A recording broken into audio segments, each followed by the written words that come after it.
ready? Ready. Videos all ready? Yeah, we'll have to adjust the camera after the Pledge of Allegiance back on Barbara and I, but other than that, we're ready to go. Yeah. Okay, I will call to order Wilsonville City Council meeting for April 6, 2020 at 7:13 p.m. and request a roll call, please. Councillor Linville? Here. Councillor West? Here. Council President Ackerval? Here. Councillor Lehan? Here. Mayor Knapp? Here. Thank you. All present and accounted for. Would you please rise and join us in a Pledge of Allegiance? We won't show on the thing.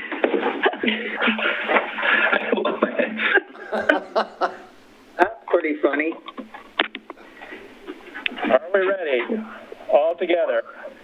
I pledge allegiance to the flag United States of America. United States of America, and the republic for which it stands, indivisible, nation, liberty, under God, and justice for all. indivisible, with liberty and justice for all. For all. We're probably not going to win any lip sync contests. We'll have to practice on the virtual flag solution. Yeah. Yeah, we'll have to. Zoom only lets one speaker speak at a time, so it's hard. Okay. You didn't watch us mouth it. Council, I would be open to a motion on order of agenda reminding the council of the request from the city manager to be added under mayor's business. Let me ask. I thought that the request was to be added ahead of the other. That's what I meant. I didn't mean under mayor's business. I meant under a call to order, D. So if I miscommunicated that, I apologize. Call to order. Yeah, adding a D so I can give a brief update. Yeah. Under the call to order. Yes. Section. I think I did misspeak earlier. I appreciate it. Well, let's clarify that, and then I'm open to a motion from the council. Your Honor, I would move to approve the amended order of agenda with a brief report from the city manager at the end of call to order. I'll second that motion. There's a second from Councilor Linville. All in favor, please say aye. Aye. Aye. Aye. Passes 5-0. Thank you very much. So that will then bring us to the just added item of Manager Cosgrove to give us a little bit of overview with regard to our current emergency situation, I guess. Thank you, Mayor, members of council.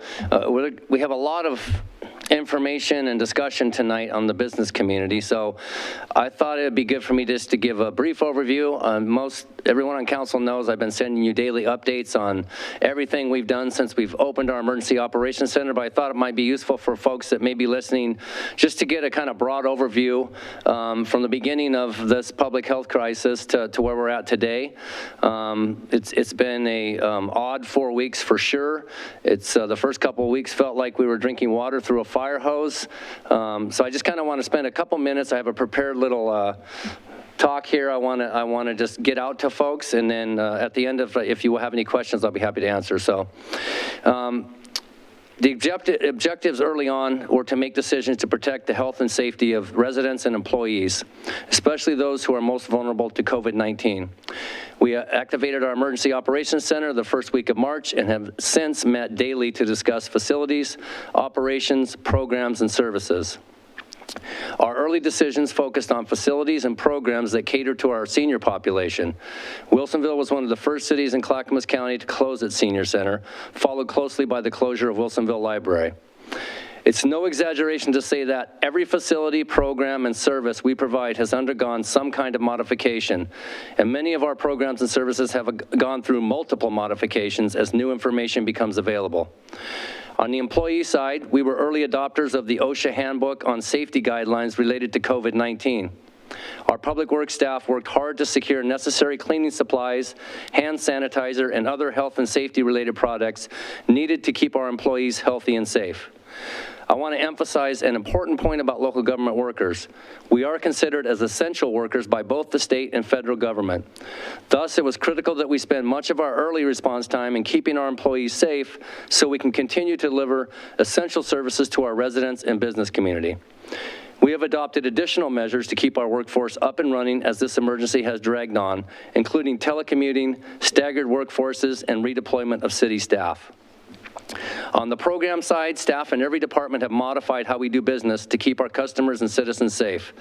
This includes every department in the city, whether it's SMART, delivering groceries to citizens from Fred Meyer and using dial-a-ride drivers to deliver meals to homebound seniors, or the building department, allowing builders to submit videos for corrections on final inspections, or the library doing remote story time, or Brad at the senior center producing exercise videos to send out to his clientele, or my amazing IT staff standing up a virtual city council meeting with less than 24 hours to prepare. These are just some of the examples, and there are many more as council is aware. On the business side, very early on, I tasked Jordan Vance to work with our local Chamber of Commerce and keep me informed of his activities and bring forth any ideas he came across from other cities that might be applicable for Wilsonville. We will continue to provide services to our residents and business community and adjust as we go along as we have from the beginning. I want to thank City Council for allowing me the space and flexibility early on to deal with the most pressing issues first. Your trust and staff allowed us to make decisions that kept people safe and kept the priority on our most vulnerable citizens. And with that, I just want to say thank you and answer any questions that you might have. Thank you, Mr. Cosgrove. Council, any specific questions we would like to ask our city manager at this point? I would like to. Councilor Linville. Brian, would you talk about, I know there were issues with the meals from the senior center in the very beginning and questions about getting contracts for meal service. What was the evolution in that, and where are we right now? Well, maybe I have Barbara chime in. We did have some issues early on about drivers needing background checks, and we were able to resolve that issue fairly quickly, actually, within one day of being told no 3 times. We got to the right person, and they took that to the Board of County Commissioners and adjusted that policy to allow our smart drivers, our dial-a-ride drivers, to begin delivering meals to seniors. So it was a little bit of a hurdle that we overcame pretty quickly. Okay. Thank you. You're welcome. Brian, I think maybe the other part of it we talked about perhaps needing to have additional help in preparing the meals, but it turned out that you've got sufficient staff and we can do it all in-house. For now, yeah, there was some concerns about capacity, whether we had a big enough kitchen and storage and prep area. Right now, I think we're up to about 85 meals delivered per day. If it gets much past 90, we may have to look for additional space or different ways to deliver meals to folks than we do right now. But right now, we're okay. But as the need grows, we may have to revisit that issue.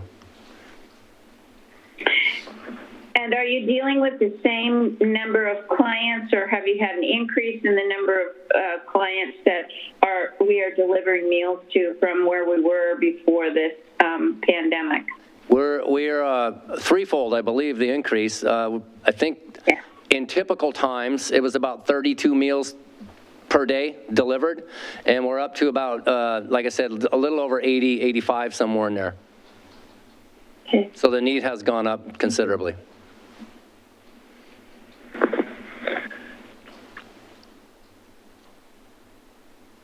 Do we have any indication whether that carries over to community sharing?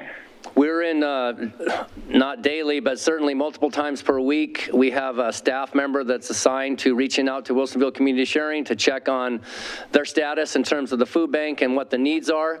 What we're being told right now, and there's an agenda item tonight to increase the amount of money that we send them for helping people with city utilities. Their number one need, as expressed recently as this week, or late last week, was that they need money to help with non-city utilities. utilities. So if anybody's looking to make a donation to Wilsonville Community Sharing, the top two needs that they're seeing right now are rent assistance and PGE and Northwest Natural bills. Okay, thank you for that. Yep. There may be members of our community that want to assist in that. Councilor Lehan. Yes, I had a question because I saw that community sharing helps with those utilities, electricity, gas, city utilities, et cetera. But it doesn't list, I guess because they're more of a luxury item, it doesn't list phone or Wi-Fi. And I wondered if how much of that becomes an equity issue when we're trying to get all these kids You are unmuted. on distance learning if they're not able to access Wi-Fi. I mean, it's an equity issue in the community if some kids are cut out. So is there a reason that would not also be one of the things people could ask for assistance with? I don't think that there's any reason why they haven't, and I'm not sure if they haven't. What we've been told is that non-city utilities, so that could include phone service as well. What I can tell you is we have reached out to the school district. We have a contract that we're getting ready to put Wi-Fi in our buses. We've made it clear to them that we would be willing to help them with some mobile hotspots once we get that up and running. They, I think by law, are required to make sure that every kid has the same access. So we've offered up our assistance in that area. Yeah, because when the library closed, that, of course, is where a lot of people were able to access Wi-Fi to do their schoolwork. And so now that or Starbucks, but Yeah. none of those are available now. Yeah. Councilor West. Can you guys hear me okay? Yes. Okay. So just since we're talking about it now, Wilson Community Sharing is a food bank. We know they do utility assistance, but also I think it's important to let people know that they provide prescription help to people to make sure that they get vital medications and support that they don't have to go without. Maybe they can help with a copay or help with expensive medications. Certain medications are quite expensive. I know specific cardiac medications that people rely on can still be quite costly. So your money goes to help with prescription costs for some of our most vulnerable. They provide that housing support, which is important. And I love Councilor Lehan's idea around making sure that people have the ability to call and make a call if they need help or have to stay connected to people as you're isolated. One of the worst things that can happen if you have a mental health disorder, any type of like medical issue going on, is to feel isolated. And so if you're home with no phone because you're isolated and you're not working and you're worried and you're stressed out, that can bring other real problems. And so I do really like Councilor Lehan's idea regarding and the thoughts around like making sure people stay connected. I really want to encourage people to go to the wilsonvillecommunitysharing.org. That's their website. They actually have like a donate button that you can donate directly. You don't have to go drop in a check or anything like that or call them to run a credit card. They have a secure website where you can give your information to donate. And my family is going to commit to a significant donation tonight. We're going to log in and do it. And I know a lot of people are watching tonight because of all of the information we have around supporting small businesses. And I would encourage you to go and scrub your own budget, but find something to make sure you're taking care of your neighbor and making sure that you're reaching out, because we're going to do our best we can to help with utilities, probably as a council. But if you can even give $5 or something, or maybe you can give $1,000 if you aren't in the same need as somebody else, please consider doing that now.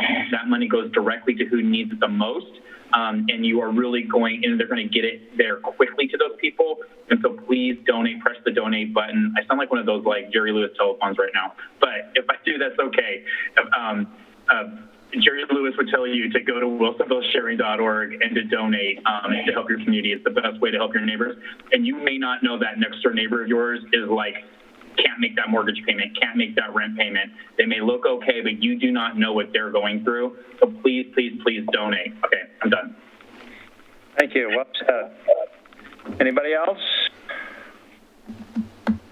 All right, why don't we move into our communications, of which we have the pleasure of having several representatives from different levels of government with us tonight, and I think we will have some public wanting to weigh in when we get to the citizens input section a little bit later. But tonight, I am very pleased to have representatives from our senators.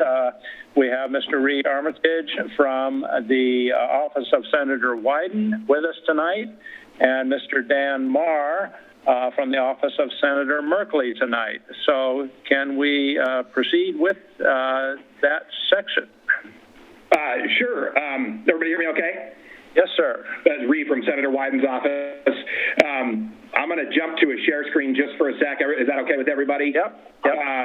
Both my boss, Senator Wyden, and Senator Merkley have right on the front pages of both wyden.senate.gov and merkley.senate.gov. You can go right into our COVID resources. We're not getting a screen. Are we supposed to see? I'll be right here. Just give me 1 sec. I'll be right back. Okay. Yeah.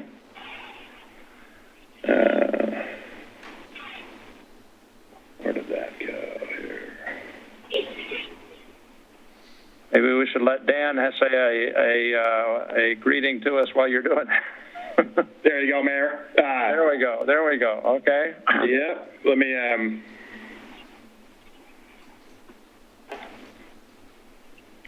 Sorry, here. Let me resume. There we go.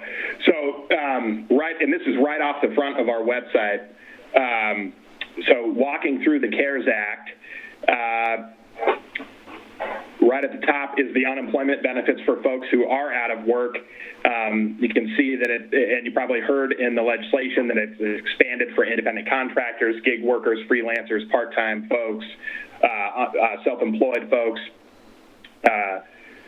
And that, you can click to that, but some of you have probably heard that the system is still coming online at the state. They're getting some guidance, but they are very much backed up and are having trouble getting everybody through the system. But I know they're working around the clock and also awaiting still some help, I think, from DOL at the federal level as well. And then if you go further down, some of the information about the direct cash, the $1,200 checks that folks have heard a lot about. There's some guidance there for those with children that have under 17 will get $500 per child. We're working to expand that to any dependent. That's something that we'll probably have to work for in the next COVID package. There's some more information there. If you go further down, the SBA's main program to help companies that are suddenly having to deal with potentially laying off a lot of folks.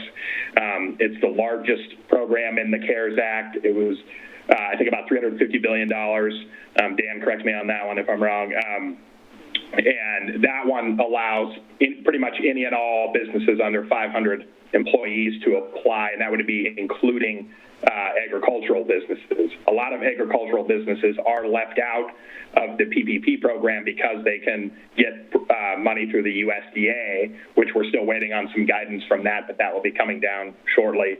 But if I may jump in on that, that's right about the Paycheck Protection Program. Right under that, the Emergency Injury Disaster Grants and Loans. We got some guidance today that said ag businesses are eligible for those.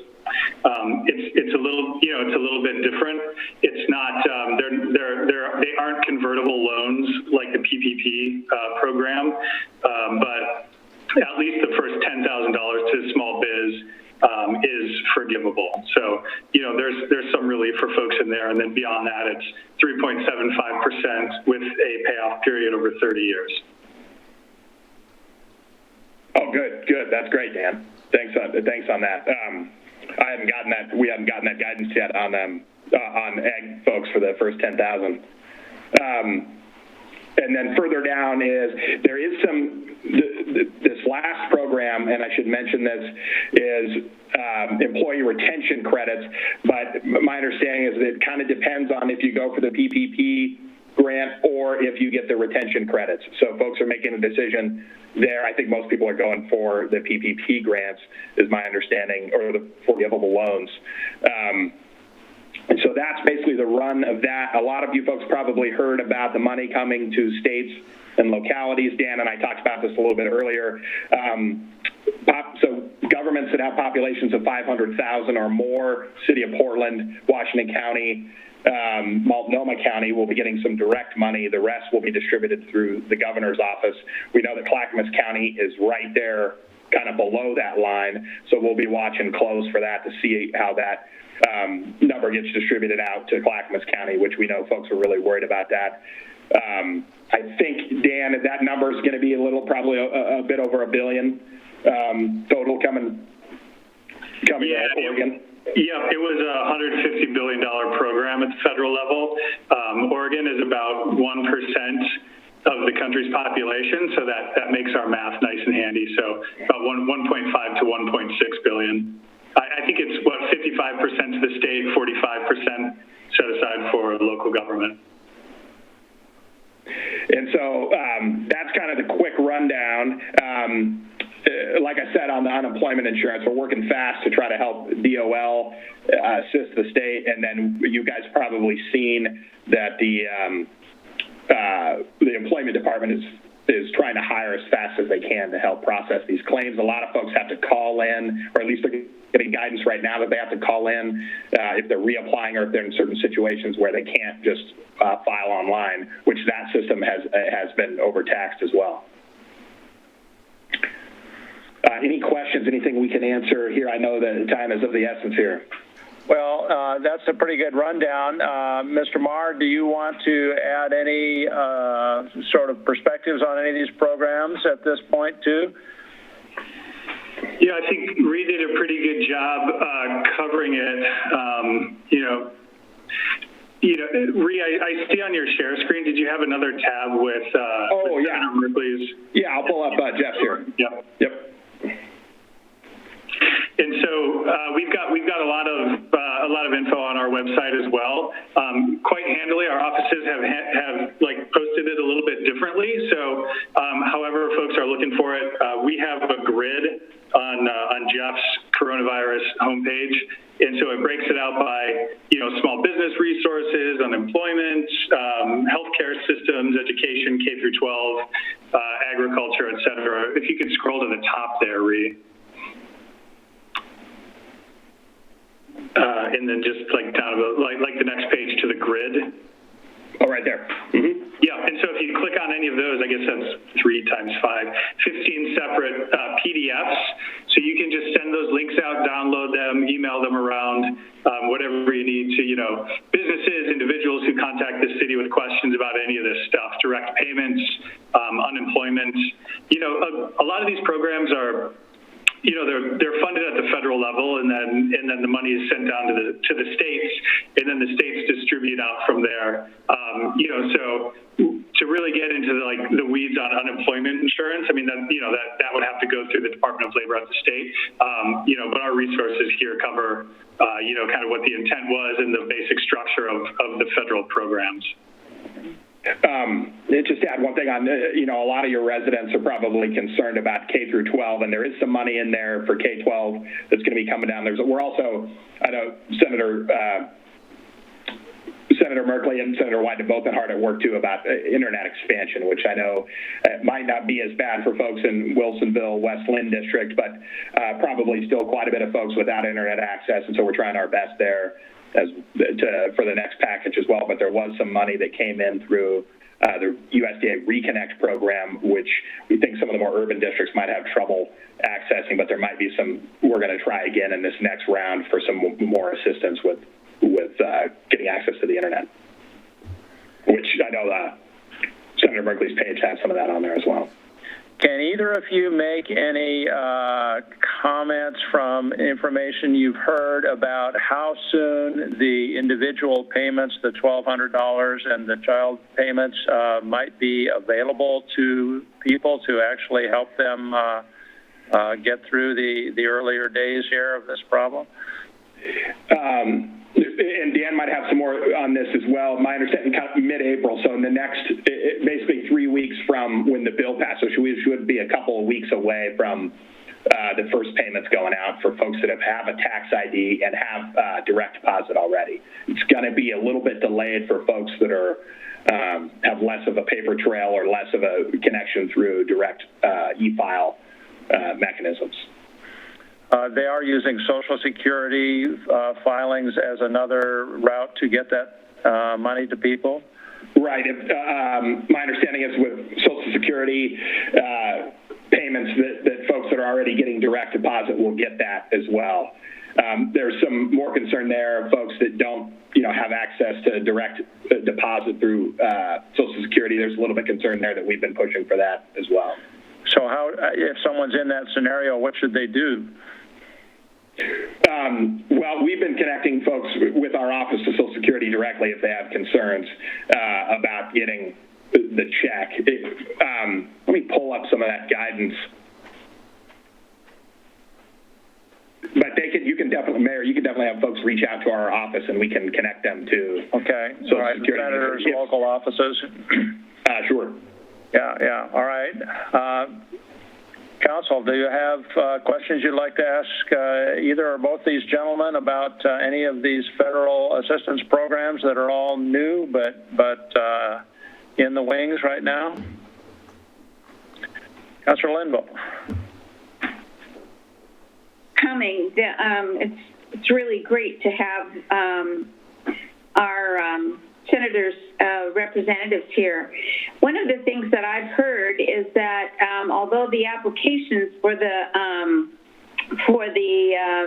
especially for the PPP loans was out on Friday, the banks weren't quite ready. And so have you gotten through your offices some concerns from folks that money is getting those applications processed and have been delayed, and is there any assistance? What are the senators able to do to help expedite that? Yeah, we've been hearing a lot about that, and when the bill was written, the decision had to be made, how this money goes out. Do people apply directly to the SBA? Do they go through a bank? Does the bank, do they go through SBA or a bank who then goes through SBA? And so that's what the latter is what they've selected. And so the Treasury has had to work with, these individual banks, issued them guidance late last week. And so the rollout is happening, but it's happening a lot more slowly than we would have liked. So far, the way it's working is that banks who are already part of the SBA program are accepting applications for existing customers who've already gone through the SBA program.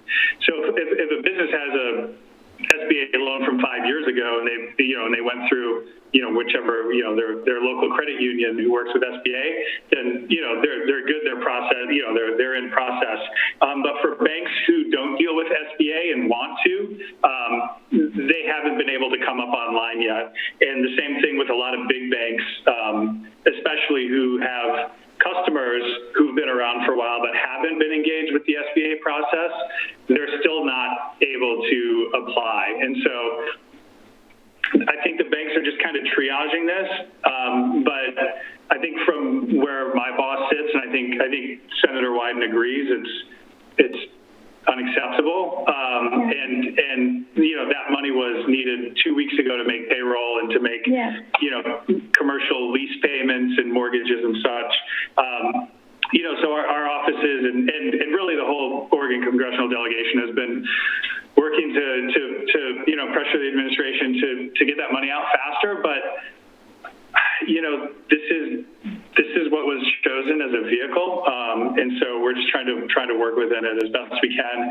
And we're also looking at as I think a lot of our work is really in these two big buckets right now. And it's one is helping stand up these programs. $2 trillion is a lot of money to be flowing out, and the agencies just they're not ready for that kind of cash. So part of our effort as working for electeds is to keep those agencies moving forward, solving any problems, but then also be looking forward toward the next COVID relief package and hopefully, apply some lessons we learned from the third package about how to get more, how to get the money out more effectively.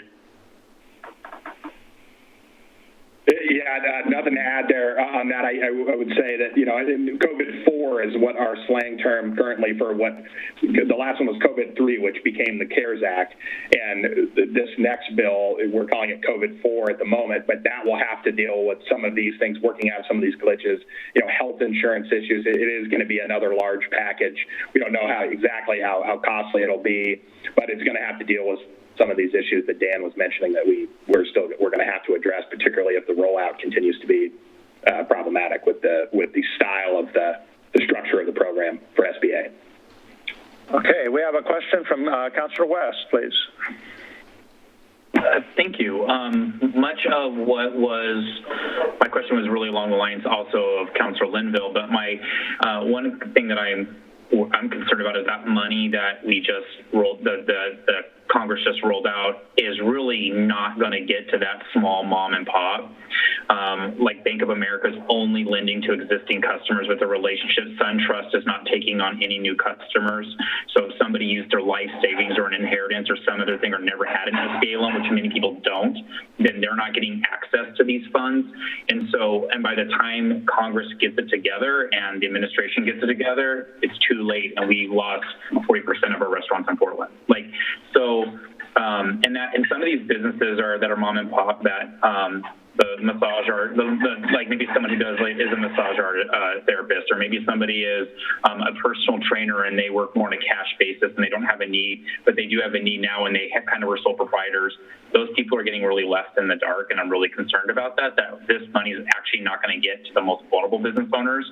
When you talk to somebody who only has himself as an employee or just a few employees, when you tell them that it's 500 or less, and all those businesses need to be supported. But I would echo the concern that this was not at the rollout that people expected. And I'm glad that so many local municipalities in the Portland area are trying to step up and bridge that with some of their own funds and trying to take care of their local constituents. But I guess that's a big concern of mine, is the banks are also concerned about fraud, and it's kind of also ripe for fraud, right? And then being held accountable for that too. So this is not easy to handle. None of us have been through this, but I guess you spoke to it a little bit, but I would just reiterate those exact same concerns for small businesses in the SBA rollout. Yeah, we've absolutely already had to reach out directly on the Bank of America one was the first one, and folks probably seen Wells Fargo back out of the whole program, I think, or most of the whole program today. So absolutely, hear you, Counselor. We're going to keep trying to press on that and say we got to open out the lanes here. And in terms of the fraud, I know the SBA, we had a conversation over the weekend with Marty Golden, the head of the SBA in Oregon, and they're absolutely worried about fraud, but they're also saying, that the goal is to try to get this out the door, recognizing that some people are going to try to game the system and that they're going to have to go back and find those folks. But absolutely hear you that banks are worried about that and worried about it being held accountable. But, our understanding is the SBA will be coming back to go after folks that might be trying to be fraudulent. So we'll absolutely stay on those concerns and continue to press the SBA to deal with some of these banks, like these massive banks like Bank of America and Wells Fargo that does have the manpower to help, but are just choosing to be narrow or not. Thank you. Other questions? I do observe, somewhat along the lines of what has been discussed, the largest dollar chunk is in the payroll protection program, and a much smaller chunk of money has been allocated to the economic injury program. And in my conversations I've had with small businesses, and I've had a variety of those, the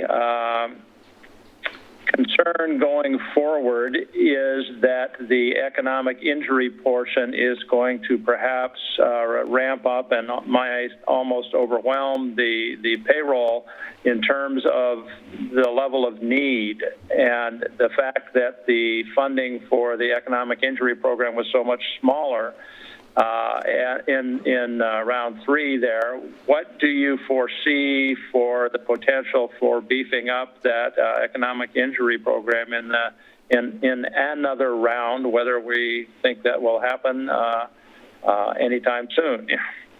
I think, that's absolutely, the type of thing we're looking at in regards to the next relief package. I think, how this last round of programs get stood up and how the money goes out and where those levels are will, to a pretty great extent, inform what we do with the fourth package. I think, the need is just so great. And this thing has reached basically every sector this is just, a hunch, but I think we'll have to be recapitalizing those big programs with the next round here. Yeah, easily could be the funding could easily become exhausted within a fairly short time frame, I'm afraid. Mm-hmm. All right. Well, any other nuggets that we should hear from the Office of the Senators at this point, or have you covered what you'd like to cover? Keep in mind, we're here to help folks solve problems, and I know both senators' offices are talking to a lot of small businesses, constituents, folks reaching out to us directly, but definitely know that we're all available, and both senators' offices are great resources for folks, and pass along our contact information. I think Mark Ottenad has all that info. He's got our phone numbers. He's got our email addresses. He can get it to you all. And if you talk to folks who are having trouble, just send them our info, and we can connect them to whatever they need. All right, sounds good. Councilor Lehan, question? Yes, I just wanted to ask for a lot of people who have not previously applied for an SBA loan, or perhaps not recently for a loan of any sort. Is there assistance available in the way of CPAs or accountants or people who can assist with the application process, or where do you have a place that you send people, or are you working directly with accounting firms or whoever to help people with the complex application process? I know a lot of business associations are offering technical assistance. A number of chambers of commerce around the state are making their staff available. As well as business associations. I haven't asked Nellie that question with CCBA whether they're doing technical assistance. Rita, do you happen to know? I don't. We're going to try to have both the senators at some point call in with CCBA, so I know we should try to find that out here soon. I have not heard that about CCBA, but I know some of the local. Tigard and Tualatin and some of those chambers are doing their best to stay afloat. They actually, just a side note, the style of their nonprofit, the C6, wasn't able to get some parts of the loan, but we're able to get some of the other ones. And so I know some of them are worrying about funding as well, so we're still working on that end. But I know some of those chambers have stepped in to offer some technical advice. Also, the SBDCs, the small business, those were long-standing small business development centers, I think they're called, which are funded through the SBA. They're up and going regionally too. I think there's one at Clackamas Community College. I know those folks. I have not actually spoken with those folks. It's come in directly through me that they are helping, and I don't know exactly what their funding looks like through the CARES Act, but the SBDCs are up and live and able to offer some help. And of course, a lot of CPAs and accountants, for that matter, bookkeepers, are themselves small business owners. Right. So it's always good if we can marry up the need with someone who has that experience, because they may both be in that boat. Thanks for that, Counselor. I'll try to. I'll put that on my notes to see what some of the accounting associations are working on as well, and see if what folks, maybe some more than others, I'm sure, are offering up their assistance. Sure. So. Well, thank you both, gentlemen, very much for bringing that to us. We do have an information page on our city website. I'm sure that we can get contact information for your offices referenced on that page, and we'll look forward to step-by-step improvements, I guess. Absolutely. Please stay in touch. Absolutely here for to be of that assistance for you guys. So thanks for having us on very much. Thank you so much, both of you. Dan, appreciate it. Yeah. Mr. Cosgrove, the next thing that we have on our agenda would be to hear a little bit from the state level, and I am hoping we have, there she is, Courtney Neron, Representative Courtney Neron, joining us. Courtney is also, of course, a resident of Wilsonville, and I hope you've been able to hear the presentation by the senators, representatives here, and would love to hear your perspective on where we are at the state level. Absolutely. Thank you. Can you hear me okay? Yes. Awesome. I'm going to do a screen share here in just a minute, too, which I've never done before, so bear with me. It's wonderful to see you all, and thank you for our conversations this weekend. Let's see. There you go. Okay. So thank you for having me. I am Courtney Neron, representative for Wilsonville, and I'm hoping to provide a legislative update for everyone who's interested. I know that we have a brief amount of time, so I'll go quickly, and some of this can just be for public record that I can submit, and try to cover many things, many areas in a brief amount of time, and then interested in hearing your questions if you have any, and I'll hope to be able to answer them. So I want to first acknowledge how difficult it is to navigate something as large and scary as a pandemic. It's not easy no matter how well prepared we are. We already in Oregon have 29 deaths from COVID-19 as of today, and over 1,000 confirmed positive cases. So just holding that in our hearts as we navigate the other challenges. We are all in this together is one of my refrains. This is a public health crisis that has provided, has offered an unprecedented economic downturn. So we need to care for ourselves and our community members first and foremost. And as we protect our most vulnerable, I'm very aware that we also need to look out for new vulnerabilities. So thinking about things we can donate, what we can do. We have still cancer patients that need plasma and platelets. So the Surgeon General of the United States has asked people to donate blood. The Oregon Food Bank needs donations, as does Wilsonville Community Sharing, we know. And I've got some mental health, child abuse reporting, and domestic violence hotlines here for anybody that is experiencing any of those crises. I want to thank the helpers in all of this. First and foremost, the healthcare professionals and our first responders. We have so many people providing food for us, teachers providing education and distance learning for all, meal providers, obviously the staff of the city, the mayor and the council and the Chamber of Commerce have been active, and anybody that has been donating or looking out for their neighbors, and thank you to everyone who is social distancing to protect others. So that is one of my main messages. It is working, and we're thankful that Oregon is flattening the curve.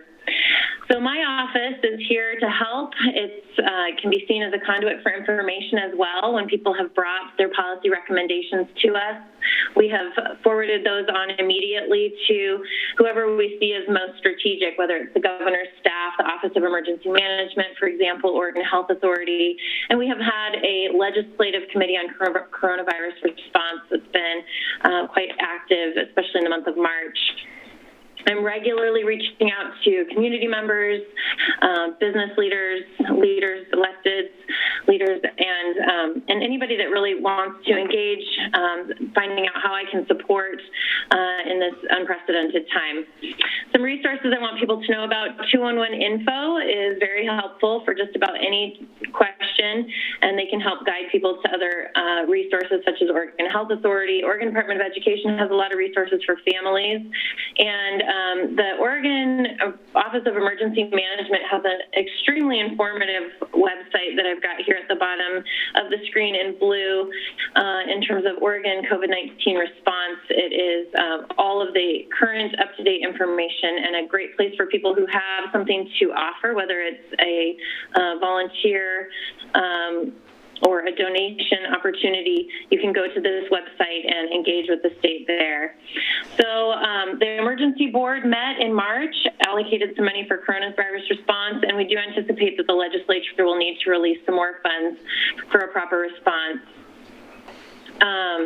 The Coronavirus Response Committee worked in a really wonderful bipartisan manner, and their recommendations, there were a lot, are being taken seriously, and the governor's trying to implement many in the form of executive actions and executive orders. And I have a list here if people want to follow up and look at that OLIS website for the document that contains some of their recommendations, varying from housing support to employer support, to family support, and even support to our court system. I get a lot of questions about whether or not we're going to have an emergency special session. We do know that the Legislative Committee prepared a lot of work in March that is guiding the governor's actions, but she can't do everything. So we do anticipate to being called back in March. We're still waiting for that call. Our governor wants more clarity on how the federal funding will fall in Oregon, and then the legislature can kind of fill in the gaps and be strategic so that we are not unnecessarily duplicating efforts. And one of the things that we hope to do is cut some of the red tape for agencies and municipalities and businesses so that we can really deliver resources to Oregonians and allow ourselves to be more resilient. So we don't anticipate the special session this week. It won't be a long session. It will be quite short, but we do hope for some clarity this week in terms of timing. As many of you know, the governor has offered executive orders, and I want to thank all the Oregonians who have followed those executive orders because they are helping to flatten the curve, and that means that we are saving lives because our healthcare system is able to respond to the level of need. So a month ago, she did the emergency declaration, and thanks to Wilsonville's early declaration as well, that allows for some extra flexibility and funding to flow. And so of the many executive orders, I think some of the more the ones that we think about most are the Stay Home, Save Lives, and how that has impacted our communities. So again, thank you to everyone that is social distancing. It is making a difference. I'm hearing a lot about small business needs, and I want to offer just some state resources here. We have the emergency board, the e-board, which again we hope can meet, and when they do, they are considering our most vulnerable Oregonians. We have a lot of housing and homelessness needs, food vulnerability, and insecurity, but we also know that our businesses are needing incredible support. So that is definitely on the radar of our emergency board. The Business Oregon website that's brand new is something I really want our small businesses to know about. Oregon4biz.com here offers guidance, up-to-date information. There's a hotline there. There is free coaching through there. There are resources that are being added all the time, and so I do want to guide our small businesses to that resource so they can check that out, and then let me know how that's going. If there are needs that are not not brought up on that website, I'd be happy to pass on that information. What do our businesses need? That's the website that's trying to respond to our businesses' needs. So be in touch with my office. I want to focus on the specific Wilsonville efforts. You guys have done an incredible job. That early declaration of the state of emergency, everything from the city actions to the community actions. We've got so much going on, and I've just been so thankful for the conversations we've had recently that have really underlined the communication and the emails out to businesses to connect them to federal and state assistance programs. So glad that Dan and Ree were here to talk about what's going on at the federal level. And I'm hearing more potential for strategic business assistance grants, the emphasis on strategic and assistance. So, and then also hoping for more coaching along the lines of businesses that aren't quite sure how to tap into resources. It seems like that's one way we can really leverage what's going on at the federal and state levels is connecting our local businesses to those resources that are coming through hopefully soon. So again, wanting to underline the community connections. I've seen so many amazing moments in our community, you know, everything from smart delivering groceries and meals. And then today the Lowry teachers went through the community doing honking horns in their cars and did a parade for all the Lowry elementary school students. So those things that really help us feel connected. There's a wonderful Rally for Business Wilsonville Facebook page where local businesses can join into the directory and movement of just outreach and support there. And obviously those donations, like Councilor West brought up, to Wilsonville Community Sharing, really stay local and go right back into the people's lives who need them most. So again, I'm trying to be available for phone calls and outreach as much as possible. I am doing a telephone town hall this Saturday, April 11th from 10:30 to noon. And I'm bringing in Business Oregon and ombudsman who can help with answering questions, as well as our labor commissioner, Val Hoyle, will be there to answer employee questions as well and offer two lenses onto our economic situation. And then my email, if anyone is interested in joining, is rep.courtneyneron@oregonlegislature.gov. And I invite anybody to reach out and let me know that they're interested in joining that telephone town hall this Saturday, April 11th at 10:30. My phone number, if anybody is interested in a conversation with me, meeting up, this is, or the Zoom call is the office number, but it will get to me. So 503-986-1426. And you can also sign up for my newsletter. Generally send out about one a month. It's been a little bit more than that lately. And then I'm sometimes show up on social media as well, Facebook, Twitter, and Instagram. And that is the end of my presentation. Thank you so much for having me, and I hope that I've answered some questions. Happy to try to answer a few more if you have any. Well, thank you. That's a lot of information you've run through very quickly. Appreciate that. Council, any questions you would like to ask Representative Neron? Let's see if I can see everybody here. Councilor West. Not so much a question. I just want to say as a city councilor that I appreciate how Representative Neron has made a strong concerted effort to have long, meaningful, impactful conversations with myself and I'm sure everybody else on the council. From day one, she was not missing an action. She engaged right away. She went to different stakeholders. She had a mind of what can I do right now to bring relief to my neighbors and friends and community. And she has been working her tail off. And so as a council that works with you and as a counselor, I want to say I appreciate it deeply and have trust that you are handling this in the utmost manner and professionalism. And I know we're all learning a lot right now, but you have been, the level of transparency and professionalism has been outstanding, and I just want to say thank you so much for this presentation, which I would echo the mayor, was chock full of valuable information. I don't know how the other councilors feel, but that's how you have helped me feel as a team, and as part of the team, as a teammate, and somebody that has been able, and it's been a pleasure to work with you through this crisis, even though the crisis itself has not been ideal.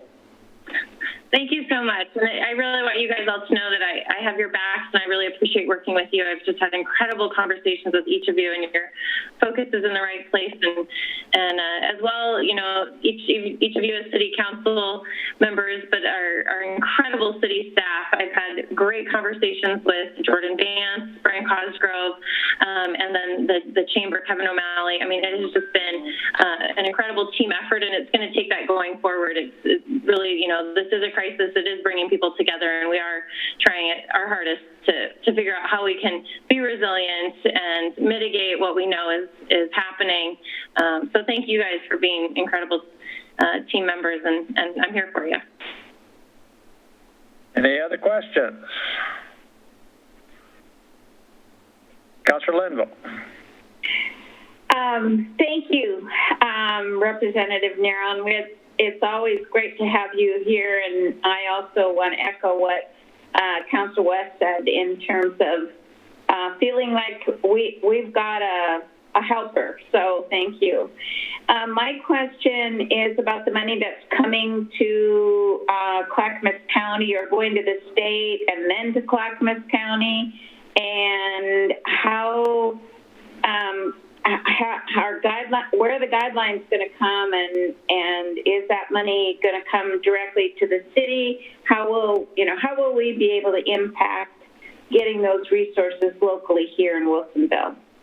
That's a really good question. I don't have a strong sense of the flow right now, but I do know that our county delivers many of the services that are going to be so critically needed right now. So, in fact, Councilor Lehan might have an idea of how money generally flows in that regard, but I can get a strong answer for you in terms of where the path is going to flow.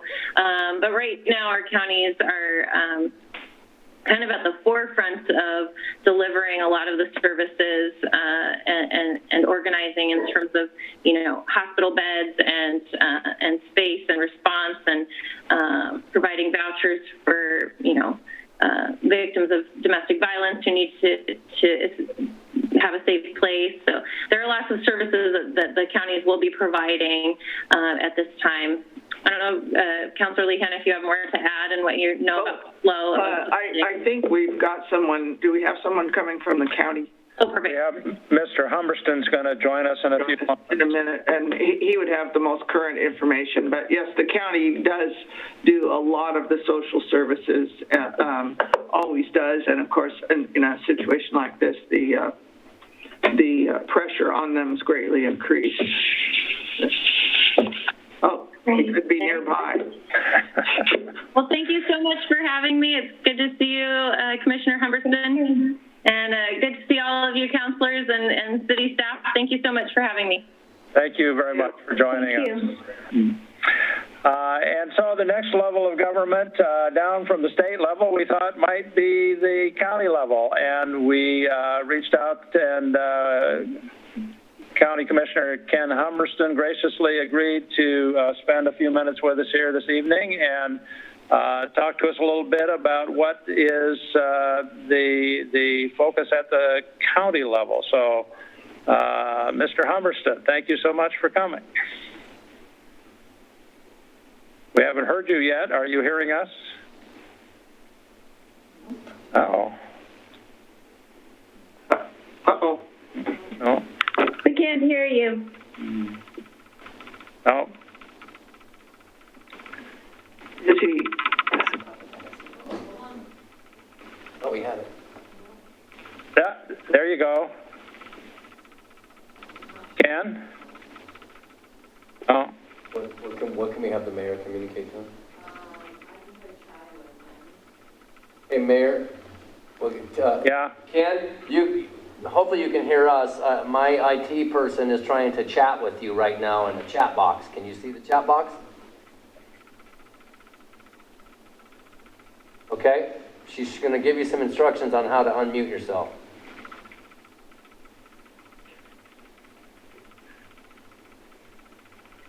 Just give us a second.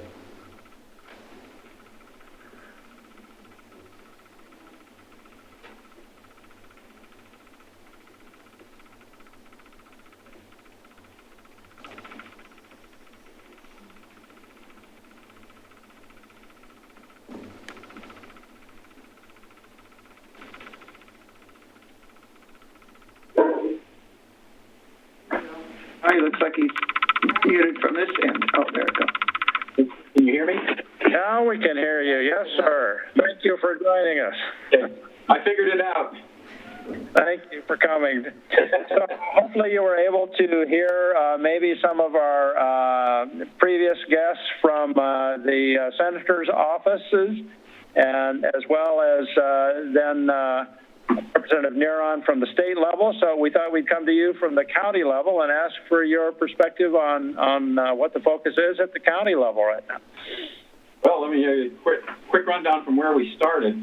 In late February, we activated our Emergency Operations Center, and then by March 2nd, we actually declared a county state of emergency, and we were the first county in Oregon to do so. And I think that's paid off for us being here in the metro region, because when you look at the numbers currently, there are 84 cases in Clackamas County, 233 in Multnomah, 259 in Washington, 137 in Clark County. So we are between 50% and 67 or 70% under our cohort nearby. And a lot of that has to do with not only activating early, but also what people in Clackamas County have done in terms of staying home as much as they possibly can, and otherwise, observing good social distance. So we need to keep doing it because this is not over with, but it is good to see that we have some of the lowest numbers locally. The county has been also doing listening sessions. We had 2 listening sessions last week. We'll have another 2 listening sessions coming up this week. And you can get to those by going to clackamascounty.zoom and go from there to participate in the meetings. And these are listening sessions so the public can actually tell us from their perspective what they see the problems are, what we're doing right, what they need, so that we can react to those needs. We've got hotels that have come on board and are helping us house people that need housing at this time. In some cases, it may be people that are experiencing some domestic violence problems and need to get out of the house. In other cases, it's homeless people that need to be in some housing. We're providing funds to get them into those hotels with vouchers. We've also been working on providing food for them. In fact, today, 2 of my fellow commissioners, Commissioner Bernard and Schrader, were out at the Sheriff's Training Center along with a bunch of sheriff's deputies and other volunteers boxing up food, which we did a couple of 100 boxes of food that we delivered to senior centers throughout the county. We got 3 shipments of personal protective equipment in the last 3 or 4 days. It's being inventoried and taken out to different sites. I do not know which sites, but I do know that the priority, of course, is public safety, first responders, doctors and nurses, and that sort of thing at this time. I have heard nothing about additional tests, so I don't have any information on that, but they are getting the personal protective equipment. I've heard that cities are working with their urban renewal funds to help businesses. I wanted to make the point that unfortunately the voters took that privilege away from Clackamas County. We do not have the ability to establish urban renewal districts any longer unless the people change the vote. So those funds are not available to us to help the businesses like we would like to be able to do. What else?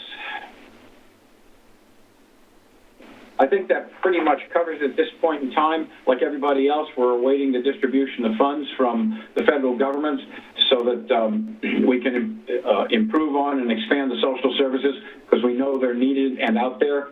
We've got a lot of people that are shut in. We have a lot of people on Social Security and very low income that are dependent upon food deliveries. So far, our Meals on Wheels program is continuing and delivering food to a lot of people, but it, of course, doesn't hit everybody in every community. I want to encourage those who are able to reach out to the various and sundry food banks and other social services, NGOs in the community, and if they can help, offer to help. If they can donate, offer to donate, do whatever they can. There's a lot of need out there, and we're all in this together.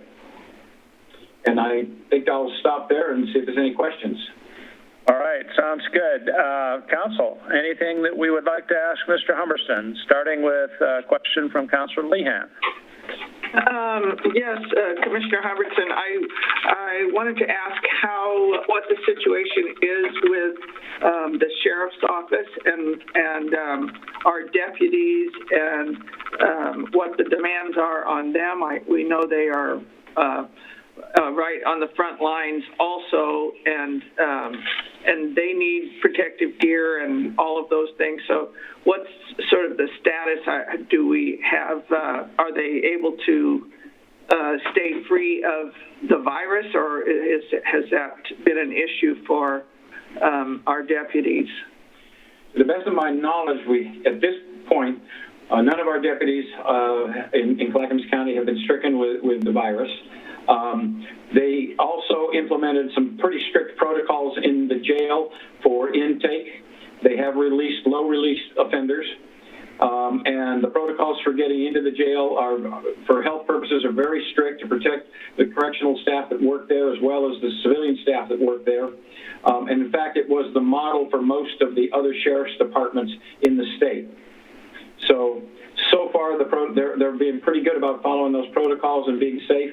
I can tell you when I went to the training center today to help on the food boxes and whatnot like that, the first thing they handed me was a mask, and it wasn't an H95 mask, but it was better than nothing, and they pretty insisted on us wearing them. So everybody's doing what they can to stay safe.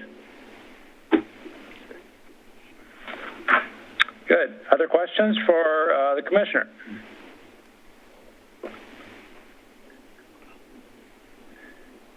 I think you were probably listening, sir, when the question was asked of Representative Neron about how the funding that is expected to come from the federal level to the state level might work its way down locally, and she indicated, not surprisingly, probably through the counties is a significant likelihood that at least portions of that will go. Do you have any advanced understanding or knowledge about that process?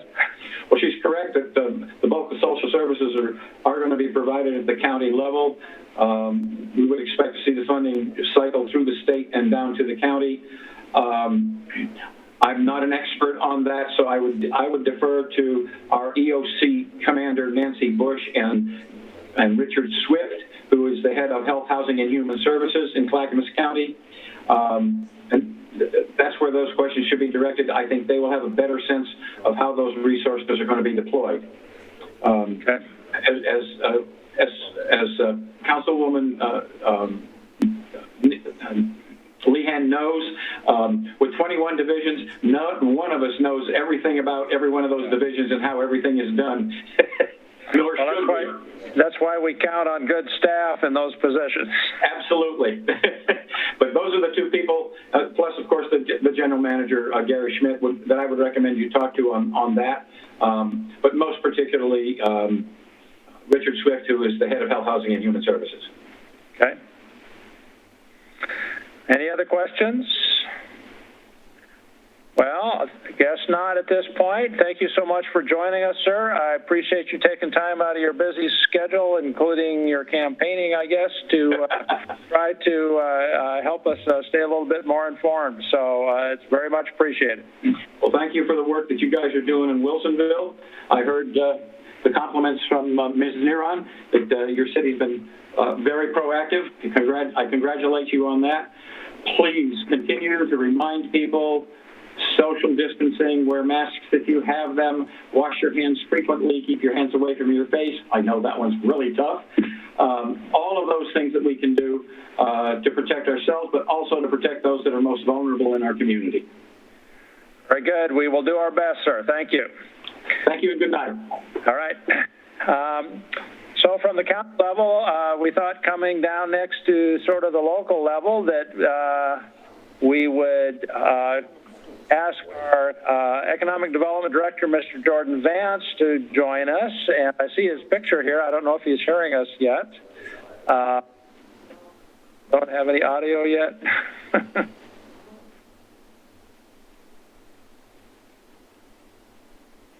send him the same block of instructions? He was?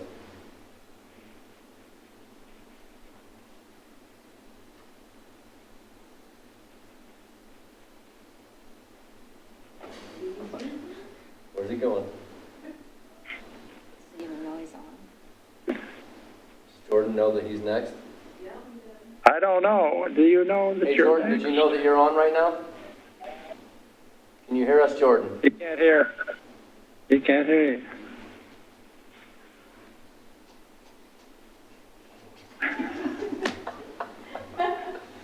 Does anybody have his cell phone number? I'll call him right now. He's chatting with me, but. Okay. Tell him he's Okay, on. hold on. Oh, here we go. Here we go. Now we can unmute him and we can. Okay. Mr. Mr. Vance, are you with us? Yes, I'm so sorry. I thought I was behind Clackamas County, but has that happened already? Yes. Yes. Okay. I apologize. Are we ready for my presentation? Yeah, we're learning all the technology in spite of ourselves here. Thank you so much for joining us. We have heard from the different levels, of course, starting with the federal level from the senators, representatives, and then Representative Neron, and then Mr. Humberston from the county level. And we would like to hear from you about the different programs that you've been involved with on behalf of the city, and give us some oversight there. All right, that sounds good. And first of all, apologies about the tech malfunction. I knew there was a lag with the YouTube video, but I didn't realize it was that long. So I apologize for that.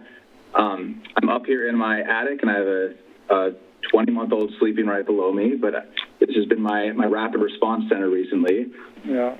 So let me share my screen with you. Can you guys see the presentation here? Yeah, we got the whole thing. If you can enlarge, there we go. There we go. All right. So good evening, council and mayor and council. This is Jordan Vance, Economic Development Manager. Tonight I'm going to do a quick overview on proposed business relief and recovery programs related to COVID-19. We know that we're in unprecedented times right now. Like we've heard, the public health crisis has created a staggering economic crisis. I've heard Oregon economists project up to 25-30% unemployment rate in the state. And for reference, in the last recession in 2008, it was around 11%. We know our local businesses are feeling the pain from loss of revenue to layoffs to supply chain disruptions. The list goes on. So we've been committed to working with the chamber, with our regional and federal partners to identify solutions and communicate those to our local businesses. So with that, the kind of overarching idea is to continue that work. So to turn my role into a one-stop shop resource center to facilitate the communication and deployment of these federal and state resources, and really become a subject matter expert on the SBA disaster loan program, the federal stimulus programs, provide weekly webinars, assistance. I heard a question about application assistance, and that's something we're looking into. We've talked with some mentors in Wilsonville, and we're trying to reach out to some bankers to see if they could volunteer their time to provide assistance to small business owners. Ongoing classes and workshops. There's a lot of congressional webinars with our local congressmen and U.S. senators, so promoting those among our business community and really acting as a referral source for our local SBDC, SBA network, and state and federal partners. So switching gears, here's a couple ideas for some local programs we could implement if there's appetite to do so. So one is Representative Neron mentioned this, is a speed coaching idea. So connecting our local businesses with real-world mentors and coaches. There's a couple philanthropic programs that offer speed coaching events where you have, it's similar to speed dating format, but for business conversations. So you'll have a range of experts who could talk about legal, finance, and I think in our case, we'd want to focus on the SBA loan assistance providers, folks who are acknowledged in the federal stimulus plan. And so we could contemplate both virtual and in-person formats for this. I've read way too many. Another idea is a small business alliance program. This is really born out of the town center plan implementation guide. And this type of group would work hand in hand with the local chamber of commerce and the city. In other cities, this type of organizations would really be seen like as a main street district to promote the health and the visibility of local small businesses.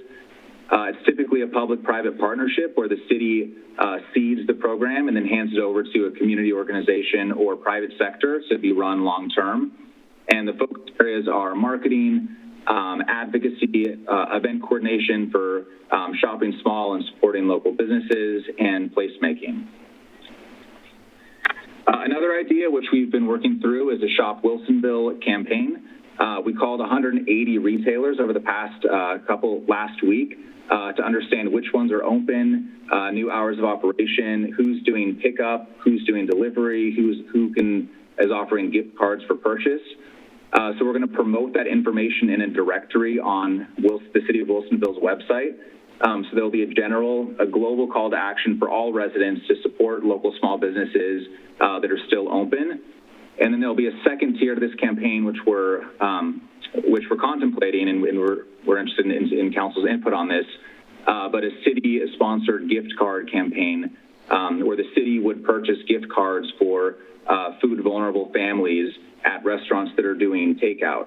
So the idea is we'd have a greater impact on two different populations, and we'd really help facilitate this marketplace between families experiencing food scarcity and our local small business. Another idea, and this is really borrowed from some work that's happened with Prosper Portland, is creating and helping to curate a flexible multi-tenant commercial space, potentially paired with a business incubator where there's flexible commercial office space available. So Prosper Portland has a really interesting project called Alberta Commons. It basically created a flexible commercial tenanting program that offered affordable and flexible lease terms to small businesses. And their program was focused on disenfranchised population, people of color, and lower income entrepreneurs. And the components of the program included lease priority for local tenants, tenant improvement allowance, reduced rate. And so staff is already analyzing a few large retail spaces in our town center to look at redevelopment scenarios and rehab scenarios. So we could potentially continue that work with this lens and consider also connecting a small business incubator space that supports an entrepreneurial ecosystem here in Wilsonville. So the last thought here is how we sort of prioritize the short and long-term levers. I think we all can agree there's a need for short-term, immediate relief capital for our small businesses. I absolutely understand and feel that. So I think there's a policy question that council will be addressing and speaking about on how we want to prioritize our limited city dollars. I think the strategy that we've looked at to date has been prioritizing the federal stimulus program for business stability and really helping to facilitate the federal resources to help with that immediate business stability need, and having staff serve as a one-stop shop to communicate and work as a liaison in between our state and federal partners and our local business. Then on an ongoing basis, consider continuing deployment of some of these new program ideas if there's appetite from council. One thought just for discussion is if we potentially earmark some of these dollars that have been found by finance for a potential grant program, if we have confidence that the federal money is going out the door, and I know that I've heard that there are delays as was presented this evening with the Paycheck Protection Program. I heard this morning from a webinar with Congressman Schrader that the SBA disaster loan should be going out the door. They have new software that's processing loan applications within minutes, and that if they're not going out the door, we need to flag that for a congressional delegation. But the thinking is that those are happening. But potentially earmarking some of these city dollars for a more holistic long-term strategy Because if those are deployed in the short term and this crisis continues, there's a lot of uncertainty with the public health crisis. There's uncertainty with city budgets. So if we do earmark some of this money, we will have, in the 3 to 6 month period, I think a better understanding of what the trajectory looks like, what the short and long-term economic recovery needs and opportunities look like. I think we can help prioritize some of those resources at that time. So I think with this approach, it would maximize both our short and long-term impact.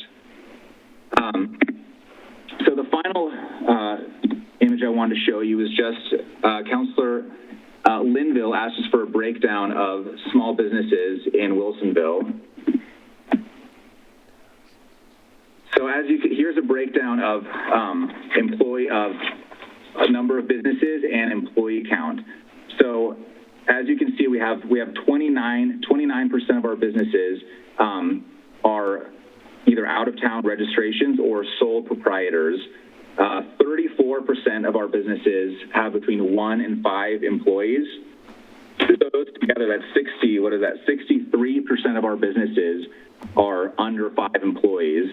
And then the remainder, you can see a majority of the rest of the businesses are between 6 and 10 employees. So we really are a small business city. We know there's a critical need for resources, for financial assistance resources, workforce resources, and I think that's our pledge, is to continue facilitating connection to those programs. This concludes my presentation. We can open up for questions. Well, thank you, sir.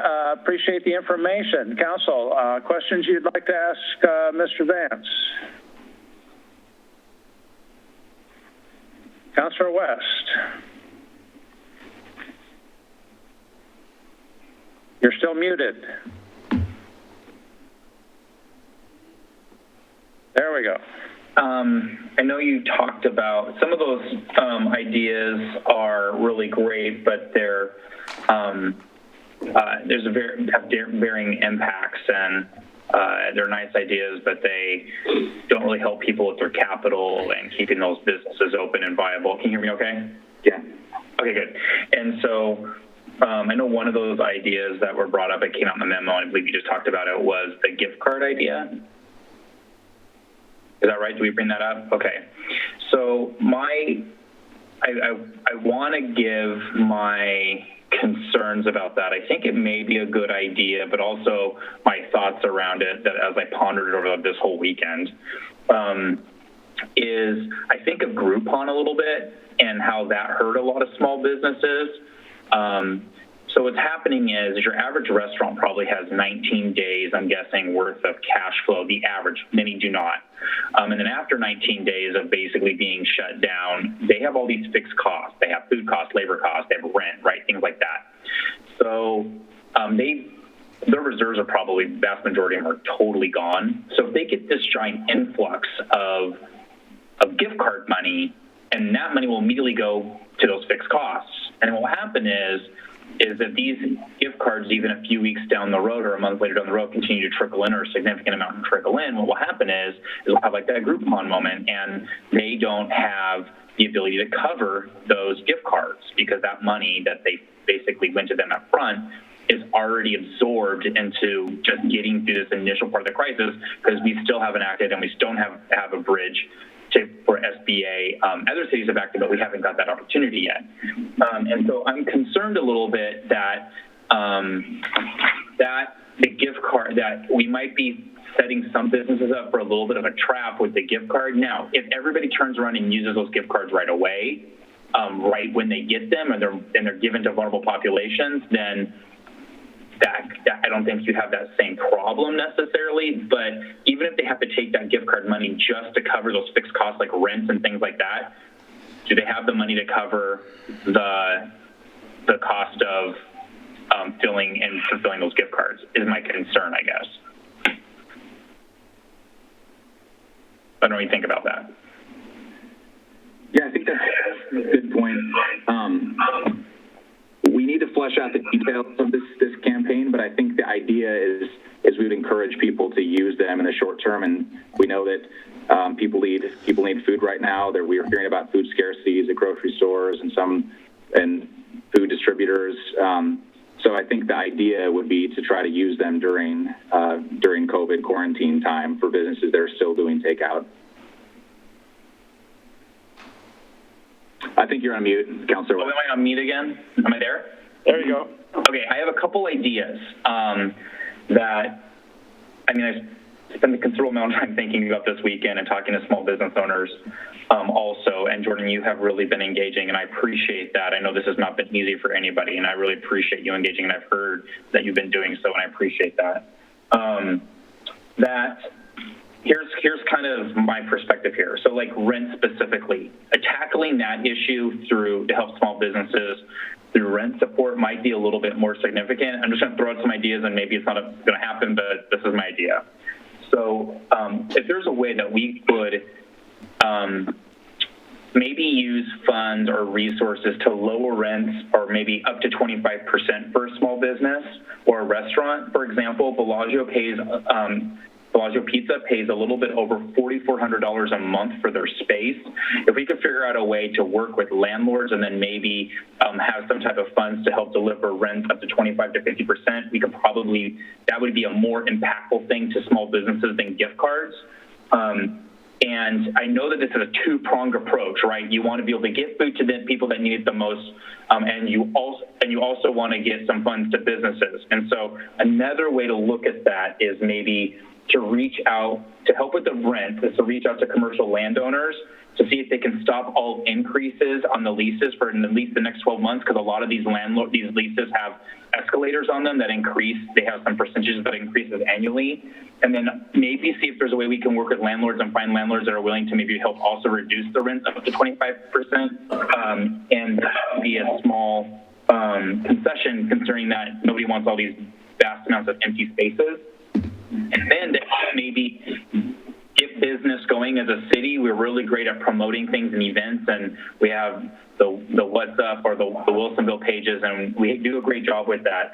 And one thing that we could do is maybe like a week-long or a big old promotion about stop cooking from home for a week and encourage maybe more takeout and delivery. And one thing that we could do is say, hey, you can offer anybody who needs it a 19% discount, COVID-19. And then people who don't want the discount, they don't have to take it. They're going to start saying, I don't need it. I want to pay the business full amount. But if somebody's definitely on a budget and hurting, they get access to the discount. So there's relief to the people right away while also not putting the business in a bind, is an idea that I had. And this helps cover that immediate fixed cost for food, labor, and things like that. And so that's kind of an idea, maybe doing a couple different promotions to help businesses going and order and take out and maybe promote that kind of stuff and do that while trying to really tackle those fixed costs and working with commercial landlords, also with maybe granting some money for rent initially, I think might be a good way to maybe start looking at this also. I know that's not exactly what you presented, but since we're throwing ideas out there, those are a couple that I had.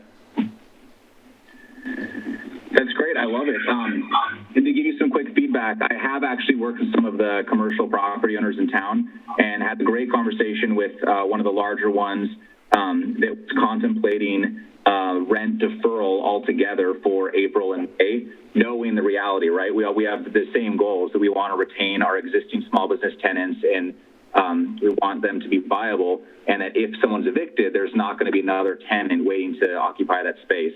So I think we all understand that, but it was really encouraging to hear that it was a voluntary rent deferment idea for a couple of months and just tacking that on to the end of the lease terms.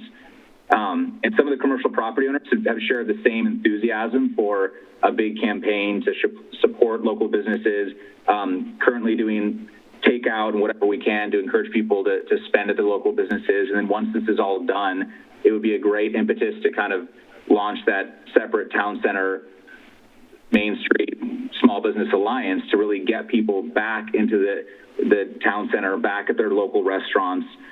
So we foresee a lot of rallying around our local small businesses and restaurants once this whole thing dies down. One question for you: the idea of the 19% discount, is the proposal that the city would subsidize the discount with the local restaurants?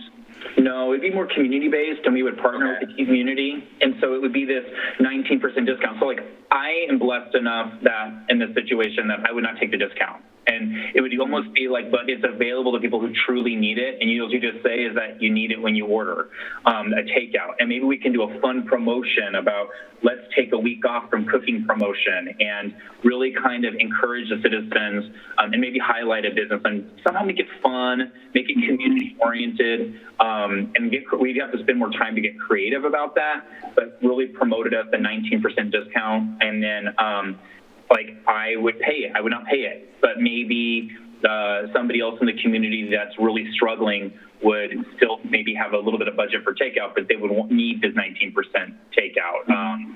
Would maybe be a way to give some relief to people and also still, like, making sure we're covering those basic fixed costs associated with doing business while not creating, like, a Groupon situation. Not that the idea of gift cards is entirely, like, off. I just want to bring that perspective. Can I just add in on the whole gift card idea here real quick, Mayor? Just real quick. The idea is to get those gift cards into the hands of people who need it right now. I don't think that the folks that are going to be receiving those cards are going to be sitting on them for 6 months waiting to cash in a Groupon. I mean, I do use Groupons, and, you know, sometimes I don't even redeem those Groupons, so I get what he's saying, but the folks that we're getting these to are going to be homeless folks. They're going to need food right away, so I'm not sure discounts would help homeless people. People that are going to the food bank because they're food deprived or food scarce, however we're calling that, those folks are going to be wanting to redeem those things right away. We're also working with the school district and trying to identify families who are on free and reduced lunch to give them coupons so that they can take their family out to a dinner. So the idea is to check back in with businesses after a week or two, find out how much redemption is happening based on the number of gift cards we buy from each business. So if we determine after a couple of weeks that this is just not viable, we'll of course be able to turn on a dime and just figure out which businesses are working and which ones aren't in terms of redemption, and then we can adjust as we go along. This is just a quick way to achieve multiple policy objectives to help those that are food deprived and help local businesses. It's not seen as a grand plan to help stem the tide. It's just something that we can do on a small basis as a pilot program and adjust accordingly. It's not a large dollar amount that we're talking about initially, but it could be something we could come back to council in 2 weeks and say, hey, this has been awesome. 98% redemption on these coupons for X number of businesses. I think it's just something we can try, that we're going to stand up here in the next day or two, and then we'll report back to you and tell you how it went. And then I have one last idea.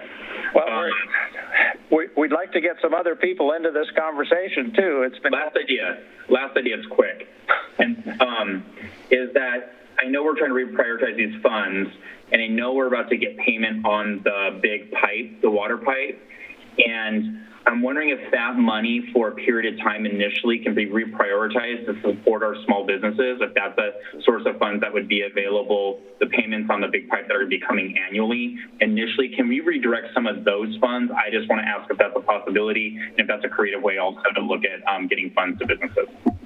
So I will yield. I can answer that question. Those revenues, I think some time ago we brought some ideas to council, and that seemed like a different world back when we were talking about, you know, using that for rate stabilization. Certainly could use that money. I hadn't even thought about it. I think it's a great idea to look at that as a possible funding source for a lot of different things. So we do receive an annual amount. The big balloon payment isn't until 2026, but we do have some of those revenues right now, and we receive annual payments of, I think, $176,000 a year. So we are stockpiling that money, and that is available for deployment. That might be something that council want to think about. We can come back to you with how much we have in there. And then you can discuss how you might want to use that. That is a funding source that hadn't occurred to me until Councilor West just brought it up. Okay, thank you. Councilor Linville's been trying to get in the conversation here. Please go ahead. Thank you, Jordan, for all you're doing. I know that you're working with the chamber, and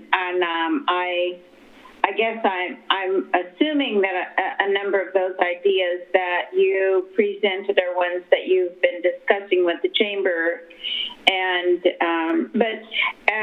here's from my perspective. I think we have two critical phases. One, that we have a business community that's in crisis right now. So some of those strategies, which appear to be more long-term or business development for the future, I think are grand ideas. But for right now, they're probably not something that we need to spend a lot of time and energy on in the midst of a crisis. But I think the one thing that I think we will need to plan ahead for, and that is recovery. So at some point, and I don't even know what it looks like. And I think I've heard other people say this. I don't know what recovery looks like. I don't know from our small businesses what recovery for them is going to look like. And so while I think we have to, and we are going to this evening to address some of those issues about crisis, I think while business incubators are grand ideas, I think whatever strategies we could put in place to kind of gear up and be ready for recovery. So, and I don't know what that means. I don't know how a business that's been shut down now for 3 weeks and then gets the go-ahead, okay, go ahead and open up your doors again, how they get back to some sense of wholeness. And but it seems to me that if we could do some of that planning now to provide some assistance to them as they start to get back into recovery, I think as you're working with the chamber, those might be some good ideas to throw around about how do we provide support for businesses moving into recovery as well. So, but I think we're really in need of some short term. I'll use the nurse analogy. We need to get the tourniquet put on at least right now. So, thank you. Thank you. Other comments or perspectives? Councilor Lehan has her hand up also, her electronic hand. Electronic hand is over there. Yes, I would say I was really quite excited about the gift card thing as a pilot project, where the city would buy up significant amount of gift cards and then push those out there and hope that they came and redeemed them. I guess soon, but if they don't, what would be the problem with that? The business got the money, and if they don't redeem it for another 3 months, it seems like still the business has that money, and they can redeem it later when things are a little bit more stable. But I think it's a really good, fast way for the city to get money to those businesses that are really in trouble right now, which is the restaurants especially. Although I want to point out that it's just not even, as everyone probably figures. I'm particularly concerned about the bars, the brewery, the restaurants that depend on liquor sales. I mean, you realize all those sales have shifted to the liquor stores and the grocery stores, but alcohol sales are way up. They just aren't going to where they used to go, and they can't do takeout there very easily. You can't, order a gin and tonic to go. So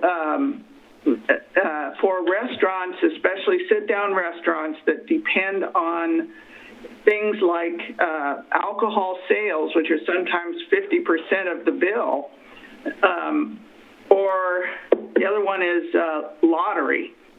So we have a significant number of restaurants and bars that have video poker and, video lottery games that provide a significant income stream for them. Those are income streams that can't be replaced with takeout. And I know that for one of the restaurants that I go to,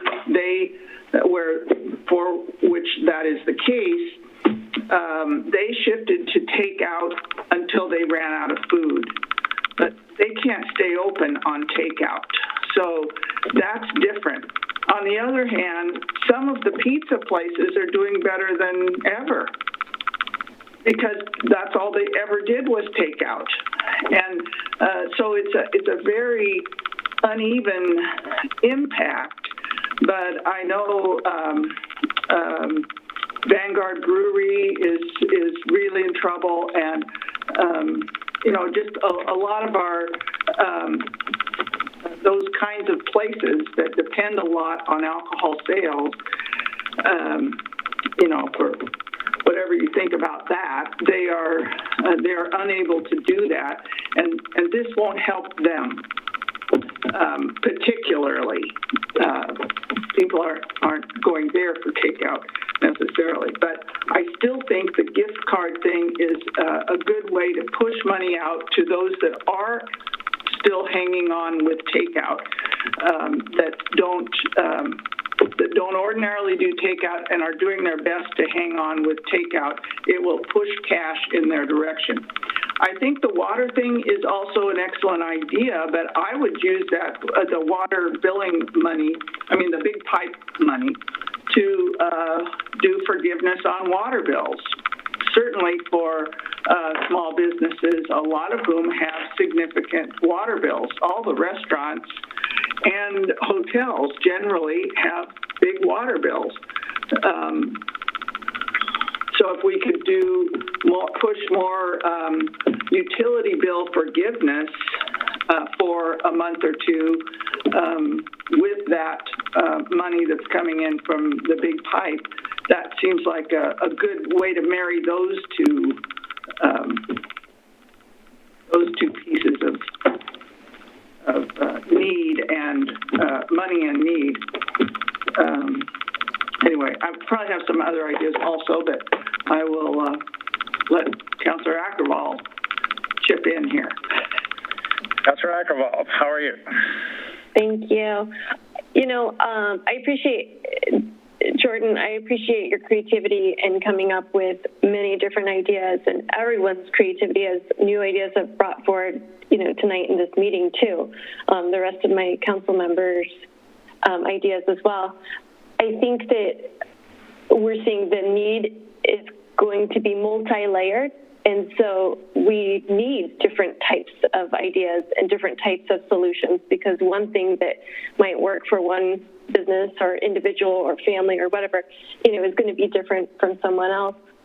As far as the gift card idea, I think that's part of a mix of things, right? And I wonder, is a simple solution, is it possible to put a date, redeem by X date or something like that? Because I could see that people already would want to use it immediately, the people that would be receiving these gift cards.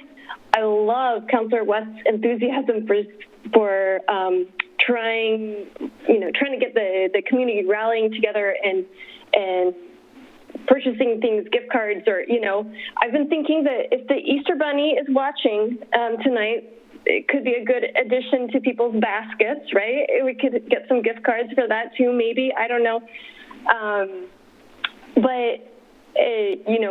Getting takeout, or your idea of just encouraging that people are going to maybe get takeout more frequently.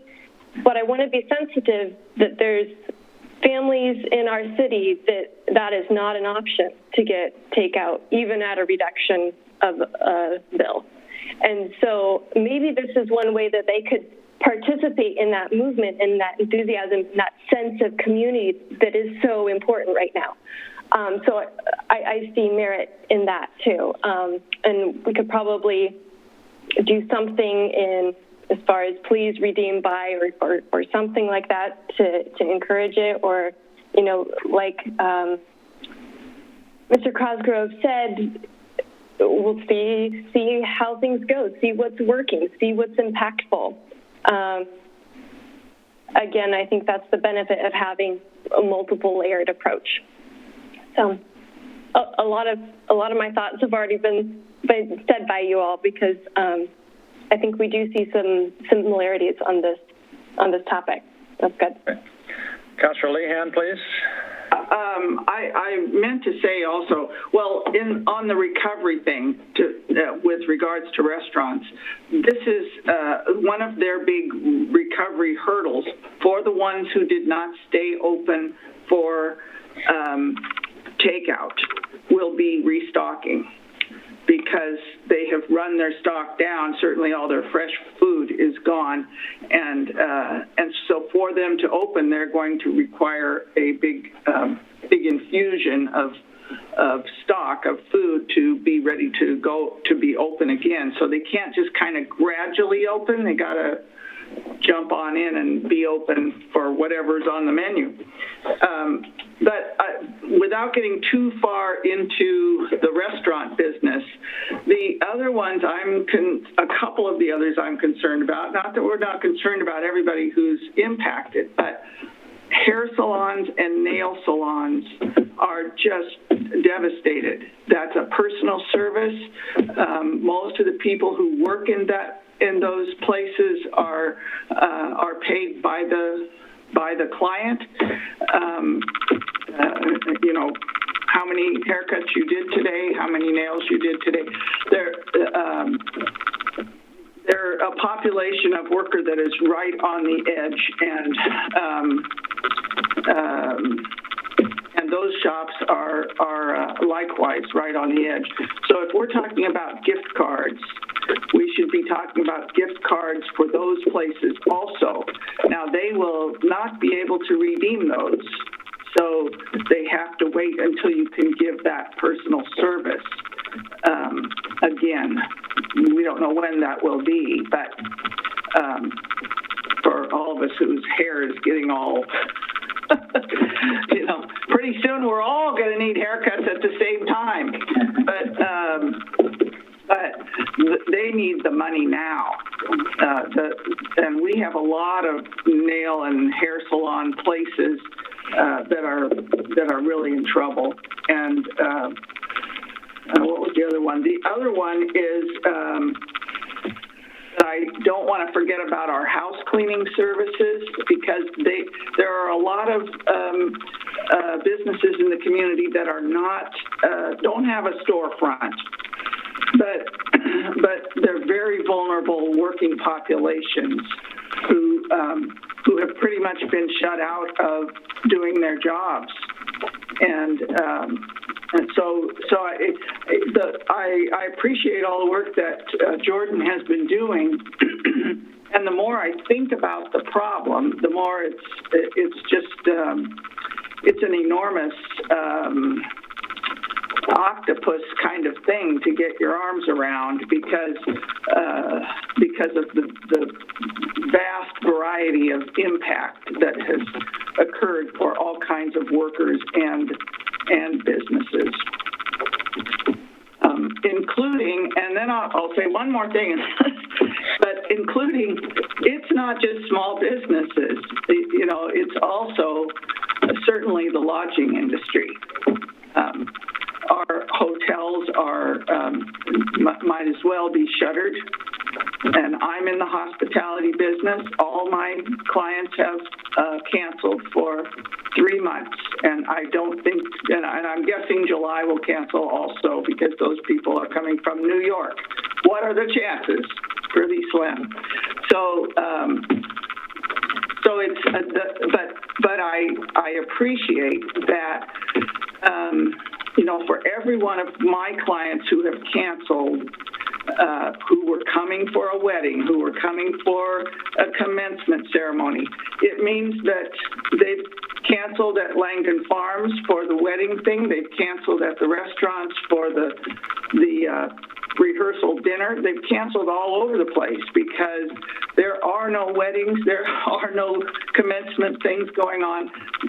So I'm a minor piece of the hospitality industry. They have likewise been devastated, but they're not all small businesses. Some of them are significant businesses. And I don't know. And I realize they have bigger reserves, perhaps, but I can't even imagine the impact on a place like the Holiday Inn, who usually has events scheduled, back to back. So anyway, I wish I was smarter to figure out how to be fair to all of the levels that are hurting, and from the housekeepers to the Holiday Inns. Yeah, those of you that have spoken several times, I'd like to get in here and have a chance to say a couple of words first, if I might. Several people have commented about actions taken by cities near us, and there are a variety of different programs. But I'm looking at the data that staff has brought to us that Councilor Linville originally asked for on business licenses. So there's 1,066 licensed businesses in Wilsonville.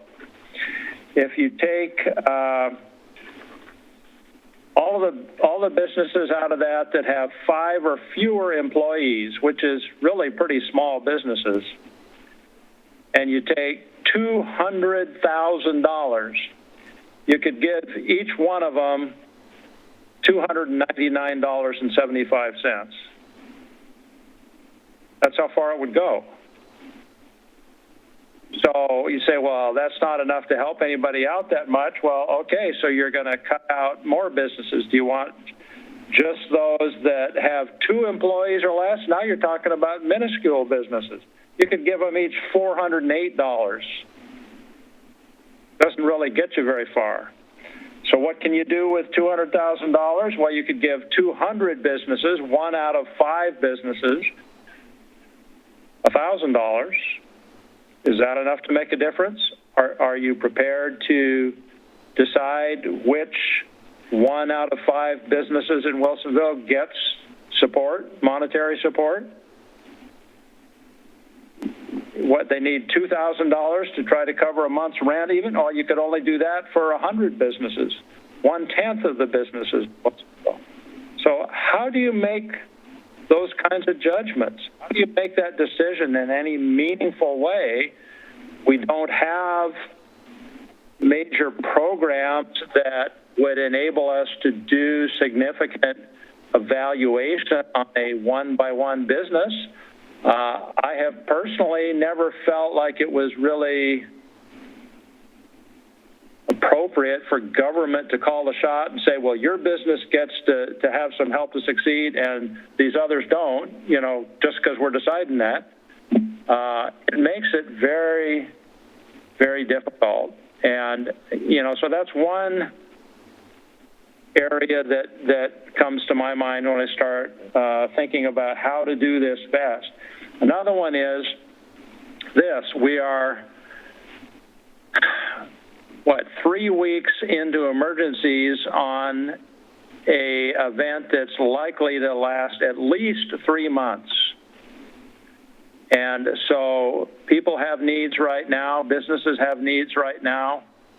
What does that look like in a month? What does it look like in 2 months? What can we do? What should we do if we take the bulk of the assistance assets that we have right now and disseminate them, within the first 3 or 4 weeks? What happens after that? And are we prepared to deal with that?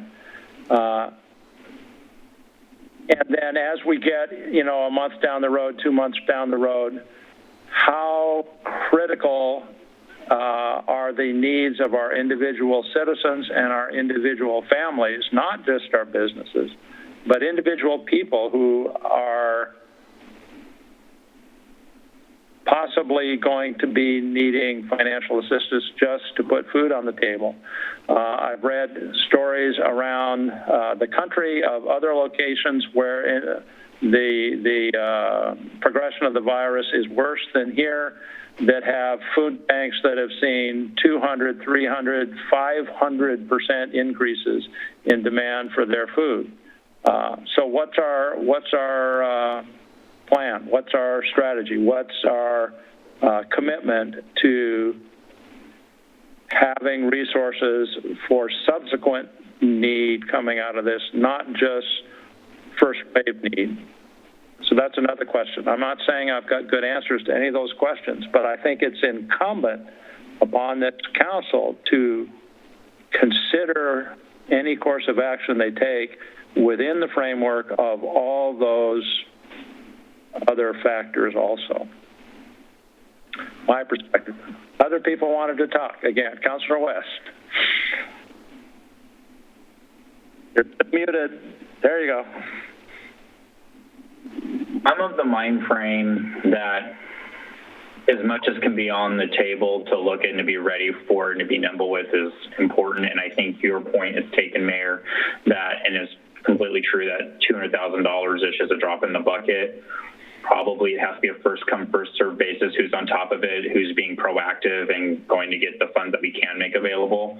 One other area that I think might take a little legal gymnastics or some thought, but we have seen other municipalities and government dip into the TLT dollars. And just this week, the Tourism Committee voted unanimously to be able to use TLT dollars to support hospitality businesses and to support potentially restaurants and entertainment facilities. And it's, in my opinion, that we have, it's been brought to my attention that there's a significant amount of funds with TLT dollars for promotion of tourism. Now, there is some statutory requirements attached to that, and I get it, but what better way to promote small business and tourism than to save it? So I think that that's something we should get creative with the Wilsonville pipe dollars and using those to the whole ability to support small business and really taking austerity. And once again, I think this comes back to more really being cautious about austerity measures or looking at those measures because we're going to need to find money where we can find it and get it where we need to get it. And small businesses have been so generous to our city. SMART is free because small businesses pay payroll tax to make sure that we can have the hallmark, amazing transit system for a city our size that we have. That is small business doing that. And now they're the patient that is in critical need. And we need to make sure that we are supporting them. And I know that's what we're doing. But I think that perspective is that we can't use small business as a piggy bank anymore. They need us to help them now. And I hope that we can get creative and reprioritize all those funds and think of the mindset, how can we get that right back to the citizens and not how we can worry about additional projects or things that we've been, our goals. And so I think we have to think as big as possible is what I'm asking here, is that we have to think big and have vision about this and get creative and to overturn every rock. And some of that's been done. So much progress has already been done. But that's kind of how I'm feeling about it. Is right. So would that suggest that you want to shut down SMART and provide transportation to the people that don't have their own vehicles? I don't know how you got that from what I said. I said that. Because I heard you say reprioritize that money and use it because the small business supports SMART, that we should now use SMART to support. No, I didn't say specifically SMART funds, and I don't want to make sure we don't target one specific area because that would be not a way to do this. I would say that I'm just reminding us how generous and wonderful small business has been to what SMART has become, but if we lose a significant amount of businesses, then that really impacts SMART. And so we need to redirect as many funds as creatively back to small businesses, not specifically from one area. We have talked about many areas for those funds to come from, and I just brought up potentially TLT, the water pipe. Brian did a great job scrubbing the budget and coming up right now with sequestered $225,000. We have a number of ideas, a multi-pronged attack. But I'm not at all suggesting that we should shut SMART down. Okay, thank you for that clarity. Councilor Linville. You're muted. Okay. There you go. go. Well, as long as we have Jordan here, I just wanted to say thank you. I know that Jordan's heart's in the right place on, I'm very disappointed, I think as we all are, that the payroll money from the federal government is not kind of flowing out there really quickly. There's certainly money there that hopefully can get to our businesses. And on Friday morning, I guess it was this last week, in addition to my request to find out information about our small businesses and how many we had,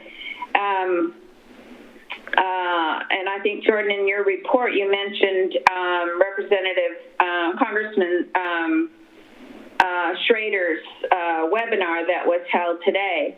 And it was my goal to really say, can we get that information out to our small businesses so at least they could get that information as quickly as possible, and how much quicker could we do it as Monday morning at 9 o'clock. And so I made the request of Jordan, can we get that emailed out to all of our small businesses with the ability for them to register for that webinar and get the information as quickly as we could get it to them. And then can we follow up with a link later giving them that information about, because there were limited registrations for that webinar, and not everybody, I'm sure, got in or were able to participate at 9 o'clock in the morning. And between Jordan and Mark, they just jumped on it and got that information out within hours to our small business folks. So I just wanted to say thank you, Jordan, for doing that. There was not even a question in his voice that said, well, I don't know, maybe tomorrow we could do that. So thank you very much. Thank you for the kind words, Councilor Linville. And thank you for the idea. These webinars keep popping up. There's actually another with Senator Wyden on Thursday, if any of you are interested in joining, and that is something I can also promote among the business community. And I know it's appreciated. I had at least 3 or 4 businesses respond and say, thank you, how do I get on this distribution list? Please keep me updated. So I'm getting a lot of phone calls. People do want updates. Well, if there's anything we can do to help them get to that money, that is more resources than, we might be able to come up with. So, and it's so frustrating to know that it's just, there's problems with the distribution of that, those resources. So thank you. Anyway. If anyone on council has any contacts that have the technical expertise or interest in being a mentor, we are trying to recruit folks that we can share with the business community who need assistance with applications. Okay, and if anyone hears about this, they can contact you through City Hall, Jordan. Would that be the thing to do? Yes. Okay. Thank you. All right. So we're a little over 2 hours into our meeting here. Are we going to need to take a break? We have one more presentation scheduled from Mr. O'Malley, I believe, at the chamber. And we can do that and may need to take a break then after that. So is that all right with everybody? Council? Yeah. Okay. All right. I think that's great. So Mr. O'Malley from Wilsonville Chamber, I can see you. I don't know if you can hear me. I'm not sure I'm hearing you yet. Not yet.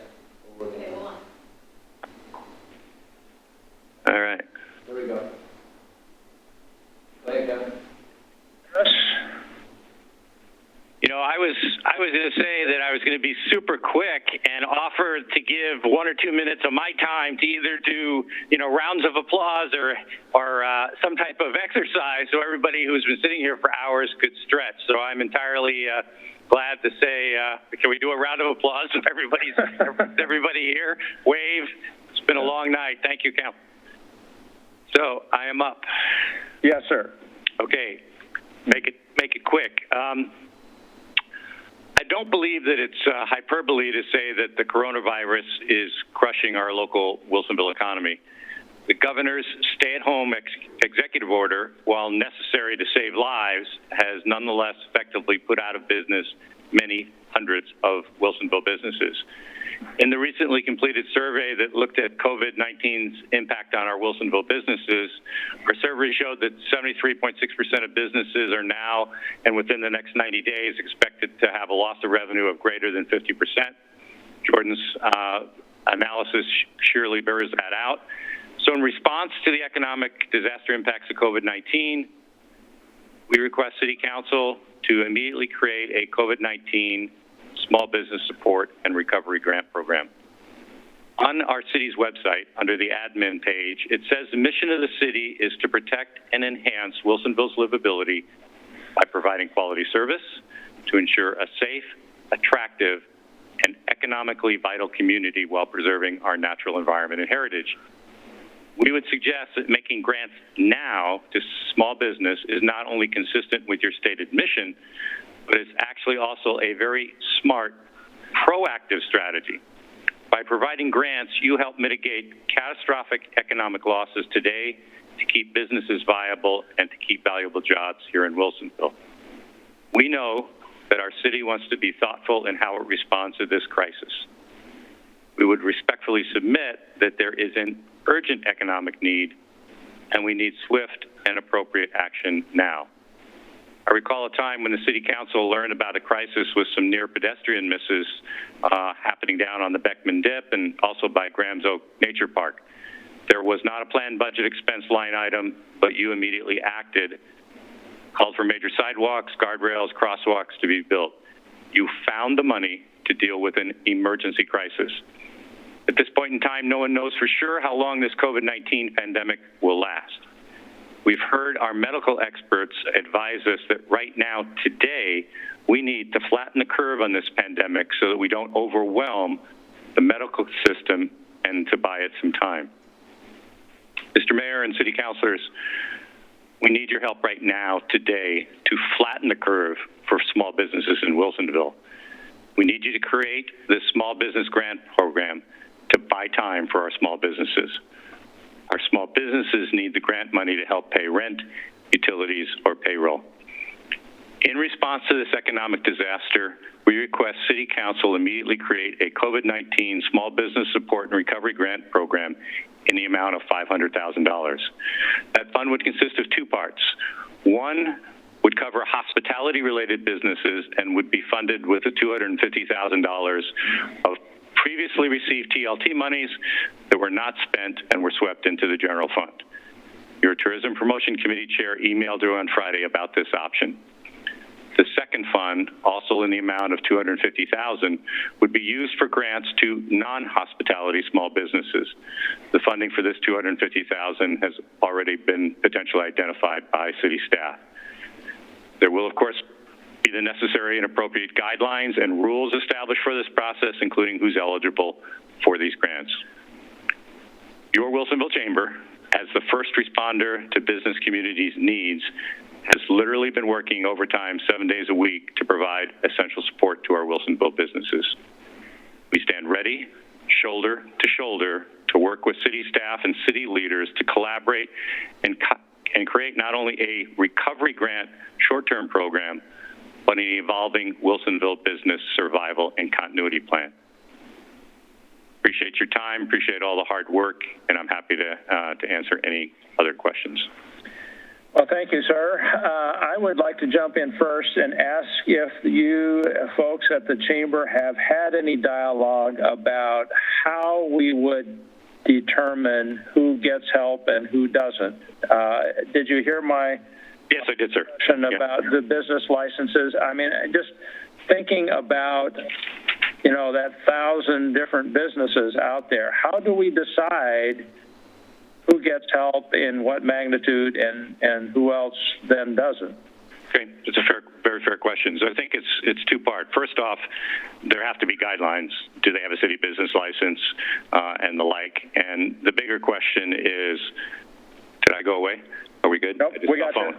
Okay, a phone just popped up to fill the screen.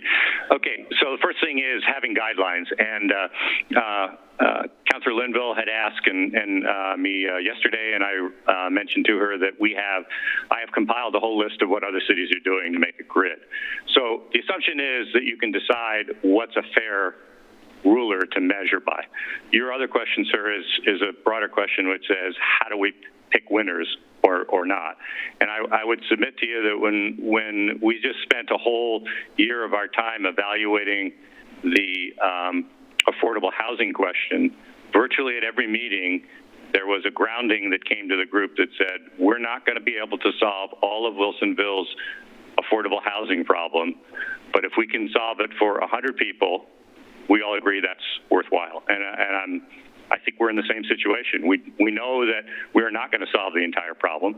We've got a federal source to it, but I would say that 200,000 going to the right people because you said they have to have a business license, et cetera, that immediately helps them survive a crisis is a warranted public policy objective.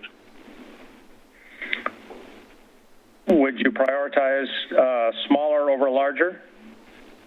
So I think that's a fair question to have a broad-based group, which is why we would suggest having a bunch of people around the table, and I think you can pretty well get that decision. We've seen where there are requirements for 5, there are requirements for not home-based, for home-based. It depends on what the city's goals and objectives are as you establish that. From a chamber standpoint, we think that you as the public policy electeds and your city staff that's highly professional and competent, we can come up with a reasonable, and I would submit that our neighbors probably face the same dilemma, and they decided, yeah, there is no perfect solution here. We're going to have to pick some guidelines, and if the first 100 people exhaust it, the first 100 or 200 people exhaust it, whatever it is, then it's good, but we'll decide at that point down the road what else needs to happen. Okay, I'd like to let my counsel get in here. Didn't want to monopolize it, but I did want to get those questions asked. Great questions. Thank you, sir. Thank you. Counsel, what would you like to ask Mr. O'Malley? Councilor West.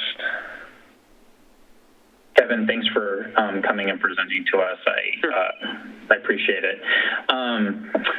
Question is what municipalities and governments have already dipped into TLT dollars, and what pathway do you think is there for us to use that money specifically for restaurants and hotels, and what do you recommend around that? Okay. So I think everybody's aware that Washington County Visitor Association provided checks. They had a reasonable formula that made sense, so that it was fair. They applied that ruler and then got checks out. I think you'll probably see potentially something out of Travel Oregon coming up, and when that happens, we don't know what's going to happen. We're in a unique situation in Wilsonville because in the transition, there were multiple years before the Tourism Promotion Committee got stood up, and at that time, there was a conversation when that group was first formed and consistently every year since that because those TLT dollars were collected for tourism, the city rightfully swept them and put them aside for a legitimate, project to come down the road. And so we would suggest that there's reasonable people who can get around a table and say, if you're going to take TLT monies that were earned by TLT and put it back to save an industry right now, that's a reasonable request. And legal will certainly have to step in, but I don't believe, based on the phone calls I've made around the state, that there's going to be any pushback on that. We're in a unique situation because you have some funding, and the folks at Travel Oregon, don't have enough money to go around the state. So I'm again, not at all an attorney, but I don't think there's going to be any, it's a very valid way to explore this right now and immediately get some help to, as you've all mentioned, the hotel and restaurant lodging industry. Other questions? Councilor Linville. Kevin, thank you for, all of your responses back with me, and I really appreciate it. And I too have made a grid of all of what all the other cities have done. It'd be interesting to see what my grid looks like your grid, but I've looked at what other cities are doing, and I guess agree that it might be a really good thing to have some sit down and actually come up with some priorities. I do think that unfortunately some of the other cities that are our size have closed. They're no longer taking any applications, and I think you know as well as I do, like in Sherwood, they opened their applications on the 28th of March, and by the 1st of April, they were gone. Sure. And they have no more. And I don't know, some of the, I think like Gresham and Hillsborough are on a second round right now. So there's a variety. And as you said, I've seen some that have looked at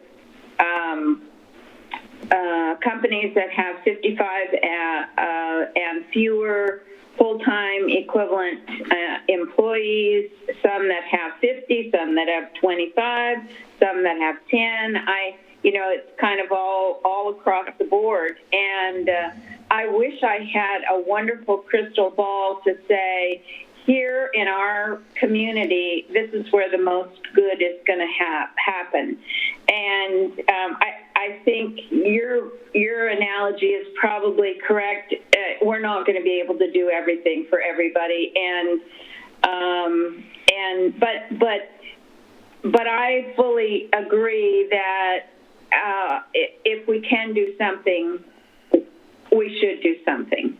And it may end up not being right or really solve the problem. And I think, as I appreciate what the mayor said as well, what ends up being reasonable is also the case as well.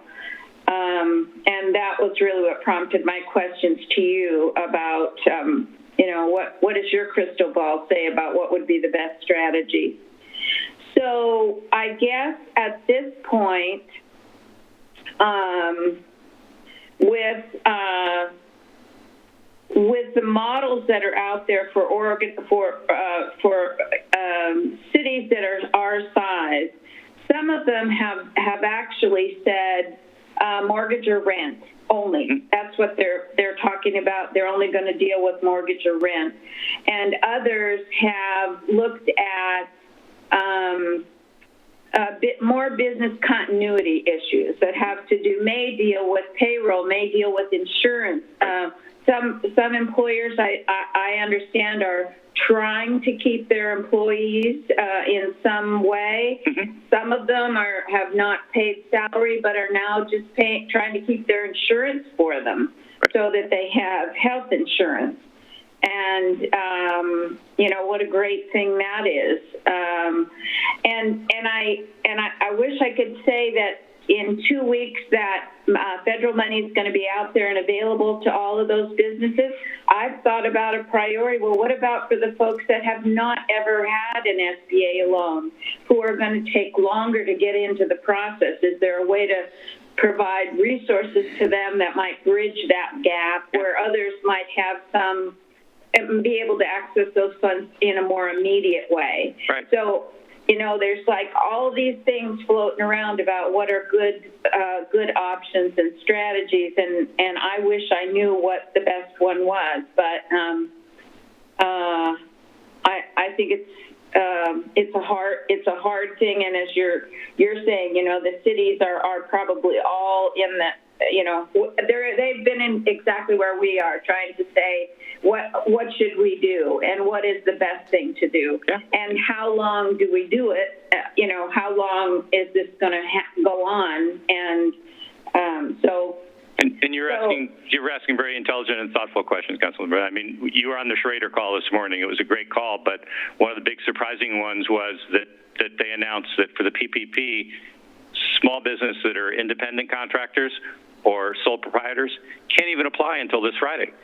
So they're weeks behind everybody else. And so, you know, is that a fair factor to factor into what the city might do? I'd say it's a good question to ask. But the faster we can sit down and begin to try and dialogue about it, the faster we can try to get to something that's agreeable to the whole council and meets the needs of the business community. Yeah, but I don't think decisions can take too long. Well, thank you. And I put in a little plug. I don't know if you can all see behind me the URL bit.ly /small WACC capital COVID 19. That is actually a cloud COVID site that we have. So our business community members or chamber members or not, it doesn't matter. We post all the most current information right up there so they can go look at one convenient site. They don't have to scroll through lots of different pages. So basically everything that was talked about by Senator Wyden and Senator Merkley, they have their summaries up there. We have SBA summaries. We're particularly proud. Over the weekend, I found an exceptional resource on business recovery. It's done by one of the national associations. It's a counselor that's been around for 40 years.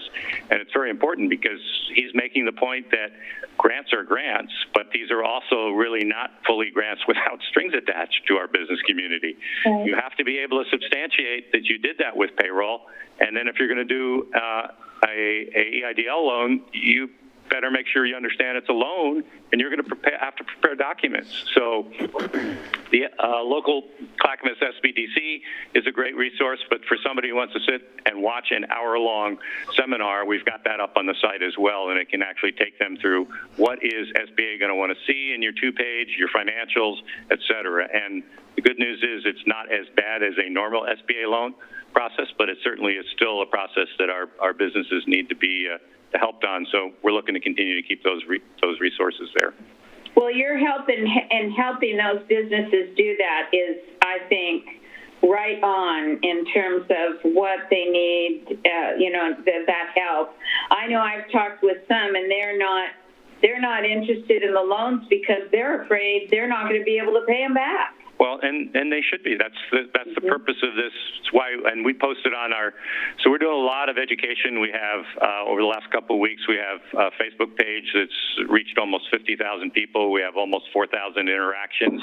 And it's all about input to our business community on what's out there. So if it's the SBA speaking, if we have other experts, so they can try to make an informed decision. And the one we put up this weekend, I think, is really important so that, a 1% loan doesn't sound like a lot, but it's still a loan. And they got to understand that you may not have a choice, but you need to make sure that this particular counselor said you need to have somebody other than you sell you on why that's an important decision. Because as business owners, you can get trapped into feeling I got to do this, and then you find out later that maybe it wasn't the best choice. So lots of information flowing. We try to keep updated on all the questions, and we're not attorneys, we're not CPAs, but we have HR workshops that have been put together on what to do with your employees and how to lay them off properly. And we're going to continue to provide the tools, the resources, and resources for advice so that our business community, whether small, medium, they can get some help that they need. So we're here that's why we're here. I mean, we're really here as a first responder. That's what we take our job very seriously. So we have a question from Councilor Lehan. Yes. So, Mr. O'Malley, I was I of course have been thinking about the hospitality industry quite a bit, but Sure. I don't know, when you say hospitality industry, you're including the restaurants in that. Anything beyond lodging and restaurants that you think are in that? I mean, I know we're both on the tourism committee, so there's a number of other kinds of tourism-related industries in there, both inside and just outside the city. Excellent question, Councilor. And I think that you have attractions. Somebody like World of Speed is not a restaurant nor a hotel, but Right. certainly they're a signature attraction for us.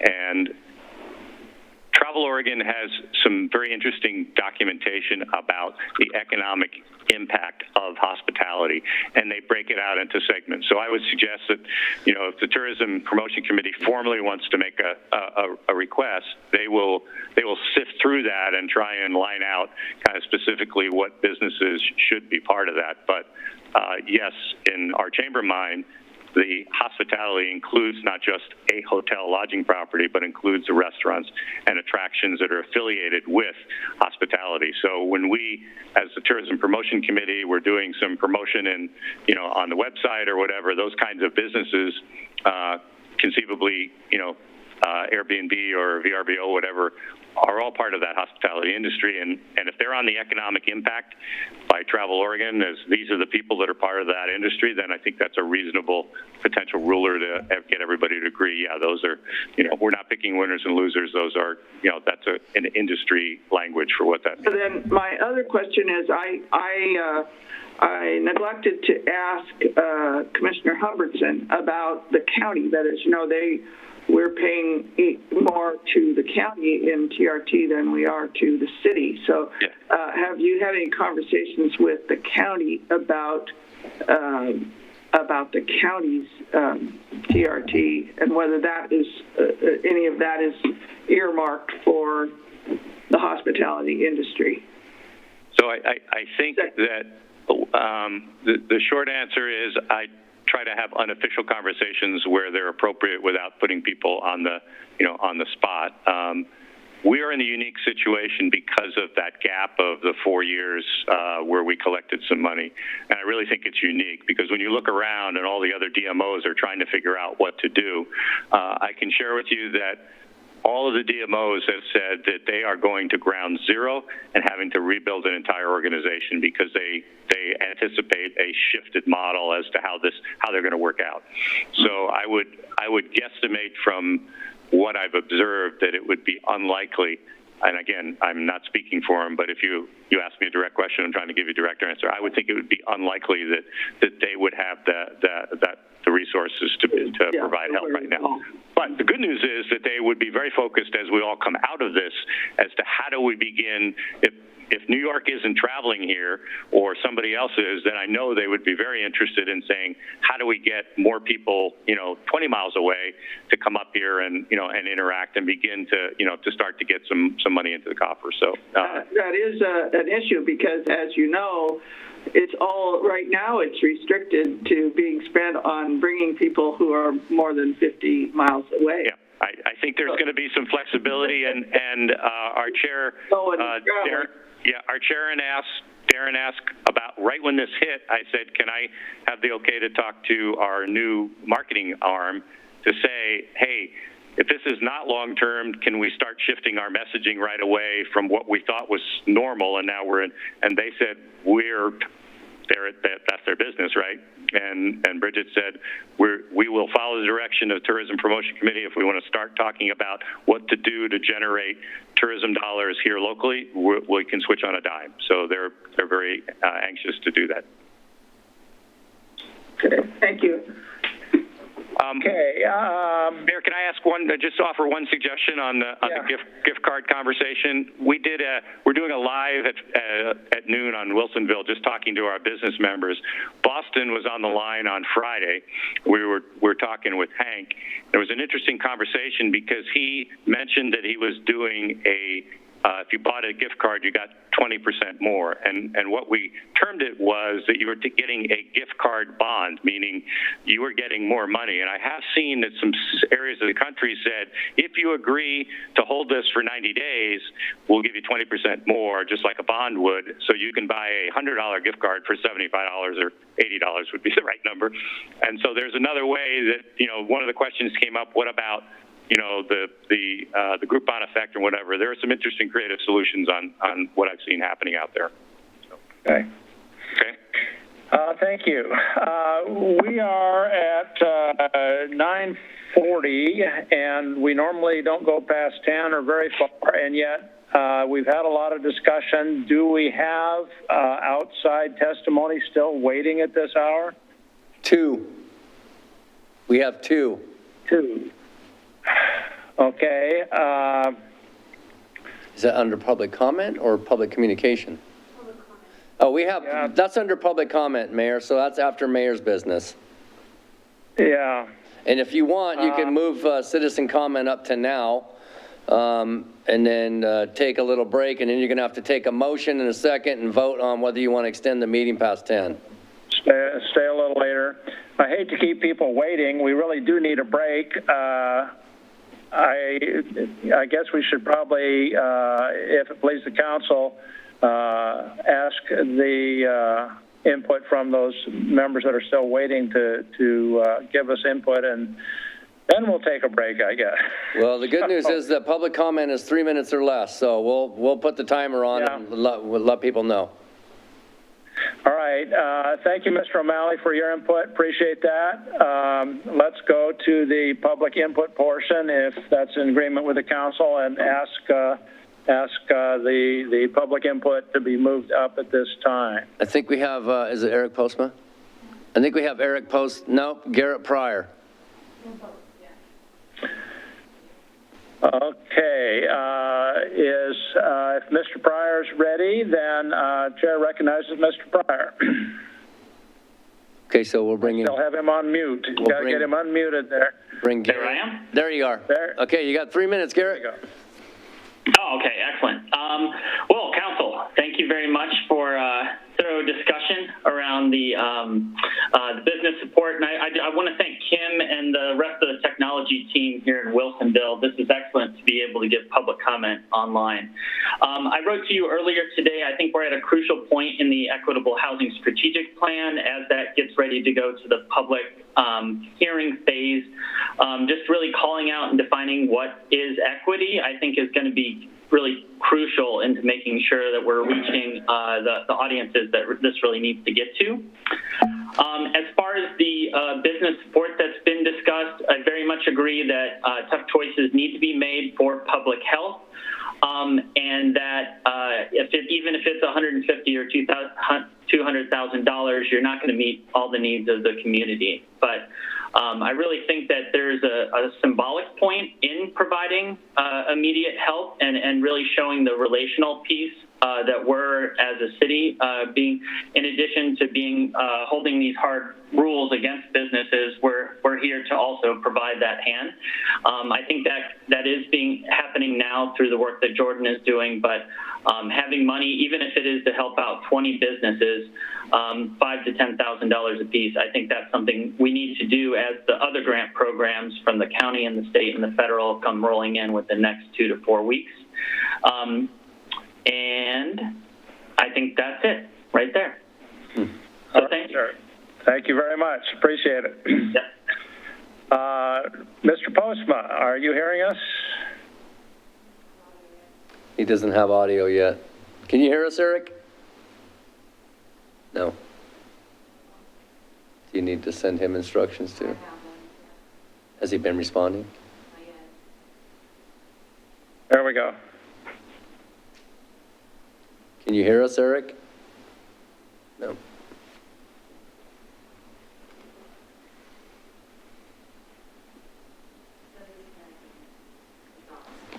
Connecting to audio.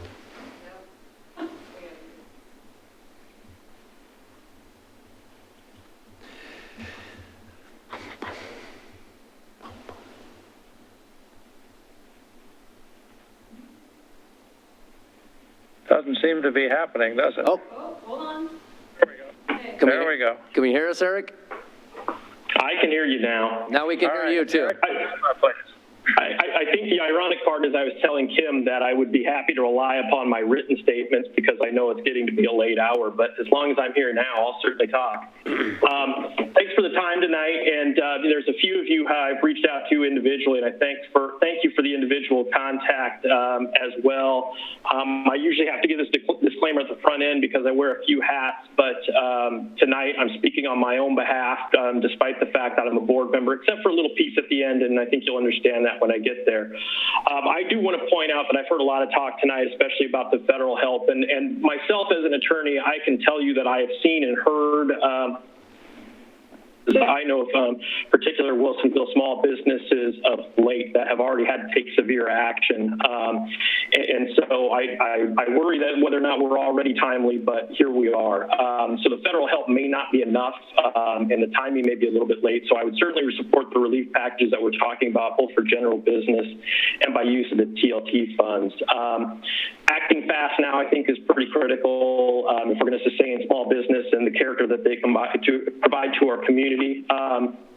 I did hear earlier that that Representative Neron said that team effort is important. So please, this is where I said before, I might speak for the chamber a little bit. Please lean on the chamber.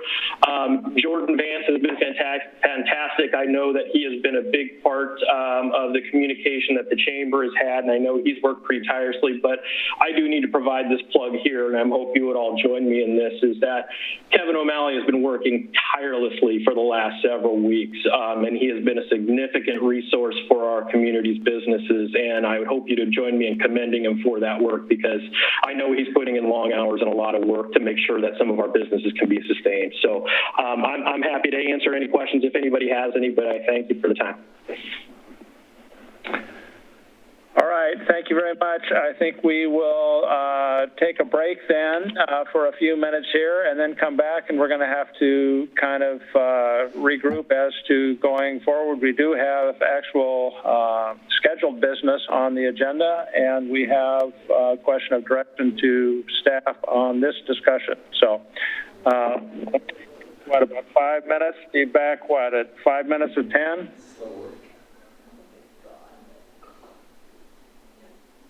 All right, so we'll recess. We'll recess for 5. Come back at 5 till.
good looking as me. We're at 10 o'clock, and under our official policy, if we're going to keep discussing business, we need to have a motion to extend past 10 o'clock, and I don't really know how to turn that, whatever the council's preference is. We have some discussion to do and some business to do, so it might be more than half an hour. Yeah, definitely more than half hour. Councilor Ackervall. So I'd like to make a motion to extend to 11 p.m. And Thank you. If need be, we could do another round, I suppose, but okay. Let's shoot for that. Is there a second? I'll second. Moved by Councilor Ackervall, seconded by Councilor West. We extend meeting time to 11 p.m. for reconsideration at that time. All in favor, please say aye. Aye. Aye. Passes 5-0. Excuse me. All right. Well, the immediate question is that we have to give some kind of guidance to staff about what the chamber wants to have happen with regard to a relief program of some kind for our for Wilsonville. And in my mind, that, includes probably ultimately thinking about individuals as well as businesses.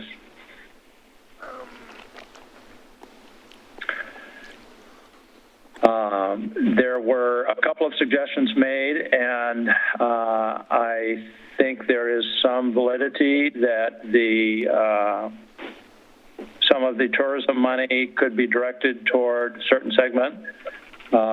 We have some in reserve, and some of the predicted promotion projects probably need to be set back, and we need to do something more immediate than looking at long-term projects with that. So I think staff is going to look at that. The idea about using some of our immediate from the Big Pipe project has probably got some legitimacy, and we can think about that. And I think that the urban renewal funds that are what they call programmed income, they're not actually the urban renewal dollars, but it's like interest that we earn on urban renewal assets that we have. The significant one is probably the rental income we get from the school district on the alternative high school.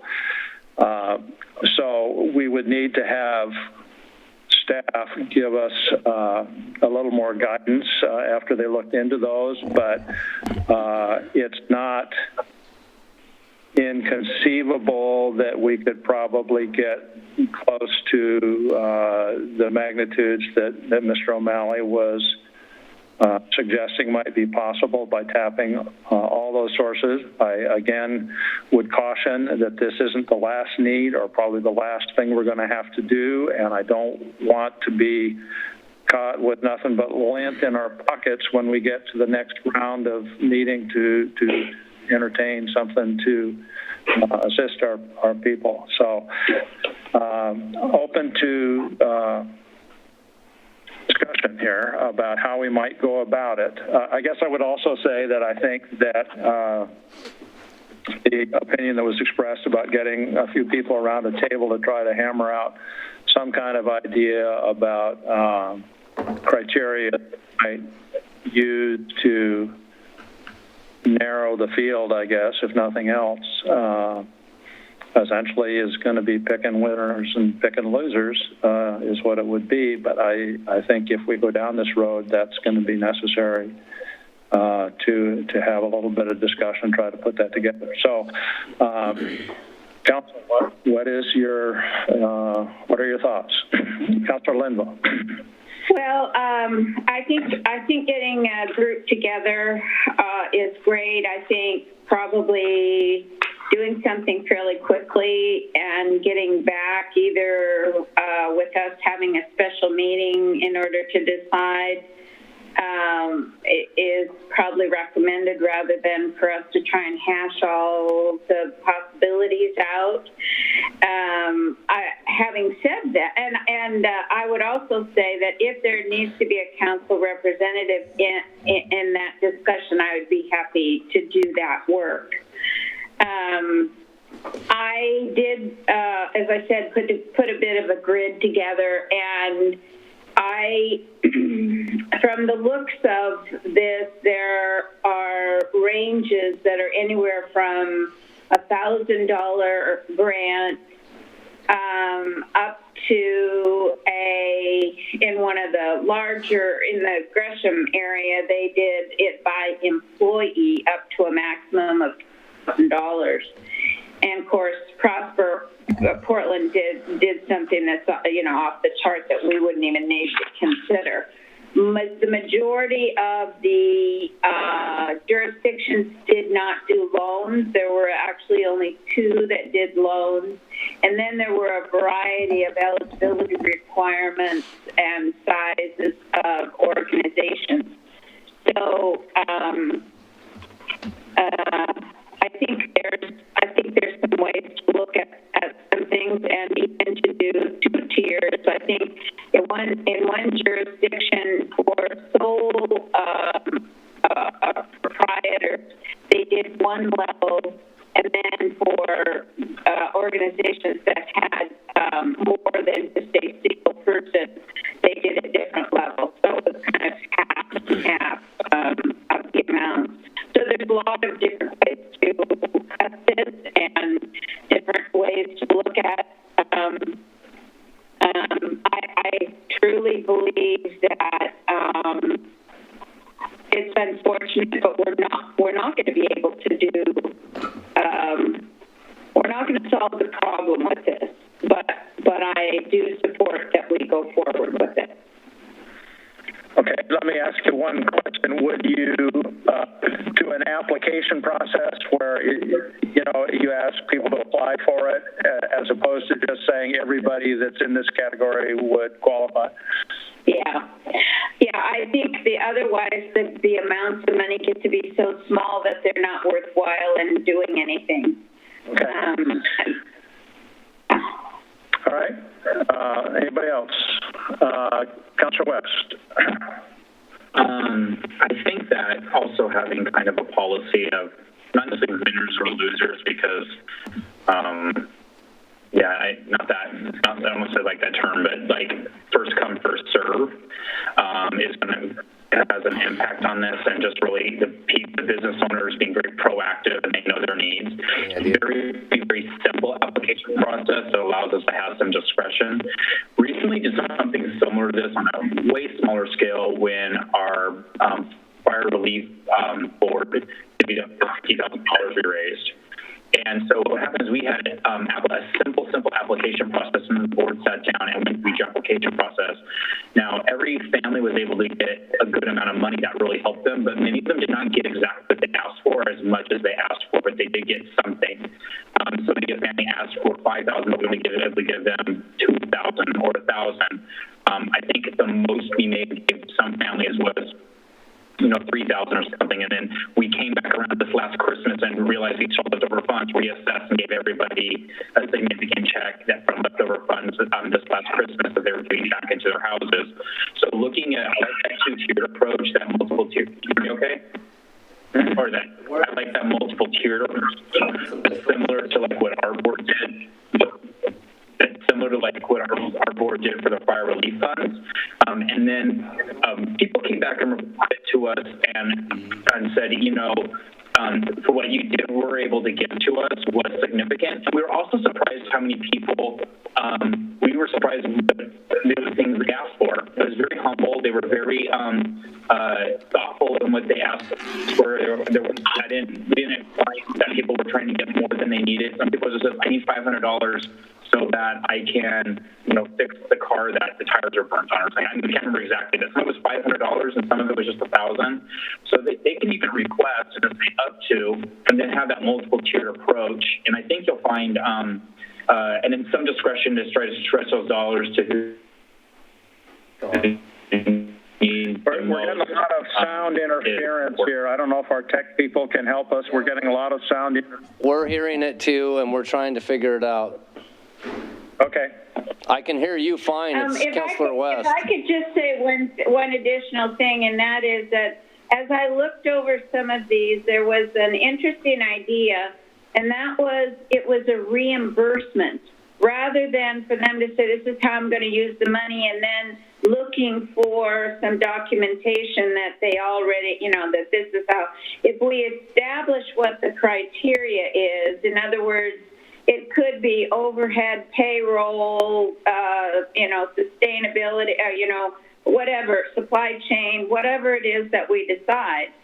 My guess is that if there has been this unmet need, they've already spent that money and they have documentation that would show that they've done it. And so the payments for some of these was on a reimbursement. So in other words, they were awarded and then the money was paid as soon as they turned in their, their documentation. So that's like a grant. That's like a grant reimbursement program, like we have with our Metro Enhancement Committee. They have to do the work and then submit the invoices, and then we reimburse. Right. Makes it harder if they're struggling to have the money to do anything, and you say you got to find the money and do it before you. Well, we could allow them to go back, a certain period of time, like to the middle of February or something like that. So that, for instance, if they had made mortgage payments or they had paid payroll or insurance payments or that kind of thing, they just have to gather up those documents and turn them in. So would you specify it needed to be business operational expenses or? Yeah, there's a lot of different ways that each of the other, that the other jurisdictions. I know. I'm just asking. I'm asking us. We got to make these kinds of choices. What is your bias? I'll let you think and let Councilor Ackerval give us her input. You had an earlier idea, too, about looking at the businesses that haven't been able to apply for some of these other funding programs, or maybe they'll be delayed in being able to submit their application, which I think part of the goal or purpose of this is to give some reassurance, hey, we're with you, to send that message to the business community. And I imagine the anxiety of not being able to submit those applications would be even more heightened. So I kind of was interested in exploring that concept. I haven't heard that another city is going in that direction, but that would be hard to evaluate. Someone else's position without putting a lot of time and staff effort into it, wouldn't it? Well, it does need to be quick. So, unless we just took their word for it with one question that says, have you ever been approved for an SBA loan? And those are the people that are not out there. But we're not going to dig into the history of it. Yeah. It has to be super simple because we don't have the bandwidth to do this massive vetting process, and that's just going to hold how long the funds get to them. Just a simple application process that gives us an idea, and then see if we can meet their need or portion of it. Can I make a recommendation? I think we could bring some recommendations pretty quickly based on what other cities have done. Dial down on some criteria that we'll all agree to is not going to be perfect. We're not going to be able to help everybody. We know that. But if you want to get money on the street quickly, we need to just make it as simple as possible and deploy those resources as quickly as possible, and just realize that it's not going to be perfect, and we're just going to have to accept that. The big question is, what kind of criteria do you want on the front end? They must have a business license. So I could have Jordan and Kevin O'Malley come up with a recommendation. We could get that to council.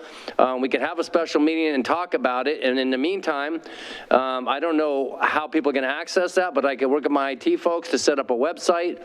People people could apply directly to the website, so we can be working in the background so that when we're ready to go, we're rolling on this as quick as possible. Great. All right, I think that that's attractive. I'd like to ask the council, do you like the idea of having one setup drawn on the hotel motel tax and directed toward hospitality industry and then segregate that out from the other business sector? I do. Yeah? I do. Yeah. All right. I think we'll include bowling in that too. It's hard to know if I don't know what the total we're talking about. I could see where it might be like a third, and a third is for the hospitality industry and comes out of tourism, but maybe doesn't need the whole 250. And a third goes to other businesses, non-hospitality businesses, and another third goes to individuals. And I think the gift card thing, I think we ought to just throw $20,000 out there tomorrow. Why can't we have people out buying gift cards? That program is moving forward to the scale that you just suggested. Yeah, just go out and buy $20,000 worth of gift cards from not just restaurants, but, like I said, I am concerned about a lot of these little personal service shops, but just go buy, if they're open and have gift cards, let's just go buy them, $10,000 or $20,000, and then reevaluate it, like you said, in a week to see if we've pushed them all out. But the goal isn't to get people to come in and eat the food right away. I don't see why that would be the goal. The goal is just to buy them from the businesses and give them away to people in need. And hopefully they use them because we want them to use them, but we really don't care. We just want to buy those gift cards. But get them out to the people who will distribute them, that we talked about before. Wilsonville Community Sharing, the Sheriff's Department, and et cetera, so they can use some of their judgment in liberally distributing them to people in need. But I think if we're thinking of a third, or at least that's kind of what's in my mind, rather than half goes to the hospitality industry and half goes to all the other businesses, if you do a third and then a third to the other businesses and a third to individuals who are in need, that money should go to and perhaps come out of that water bill stuff that could, the you know what I mean? Big pipe money? The big pipe money could go, a big chunk of that could go to Wilsonville Community Sharing for utility bills. And people can go to Wilsonville Community Sharing and get their utility bill paid for.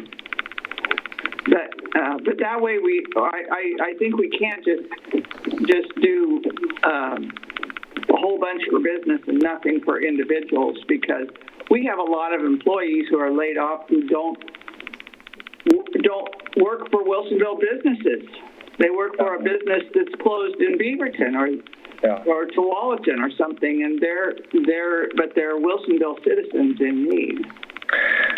So each of the three pots would be a little smaller than what's been asked for in some ways. Is that what the council is willing to do? I mean, if you did 150, 150, 150, you're going to be 450,000 that way. Can I suggest that on the Wilsonville Community Sharing one, that if you wanted to use some of that big pipe money that Charlotte's talking about, you could also say that half of that could be used for non-city utilities. Right now, we have an agreement with them that says you can only use it for city utilities. So if you wanted to expand that program, you could say it's good for rental assistance and it's good for non-city utilities. So you could do that. Yeah, and clarify with them that that would include phone and internet. Yes. As utilities. Because that's currently not in their program. Yeah. Okay. So can I just make, may I just make another couple comments? Councilor Linville. One of, I mean, in terms of trying to decide with the businesses, there's some things I think we need to talk about. One is, in a lot of these plans, they say they must have a storefront within the city limits. So that would be a question of whether we would require that. It couldn't be part of a franchise. And it couldn't be free revenue source, it's rental or income properties. These are ones that showed up quite a bit across other ones, across other jurisdictions. So like if they have to have a business license. Can I suggest something real quick? Because I think we could go on all night talking about how to design the program. Can we go back to the having Kevin and Jordan making a first attempt? They have all the criteria from all those other programs, and then we can vet that. They can come back with a recommendation to council. I will be working on the other issues that we talked about simultaneously, working with Wilsonville Community Sharing, maybe coming up with a new agreement with Barbara. We can turn that around quickly and have that to them in the next 2 weeks. We'll go on with the business card stuff.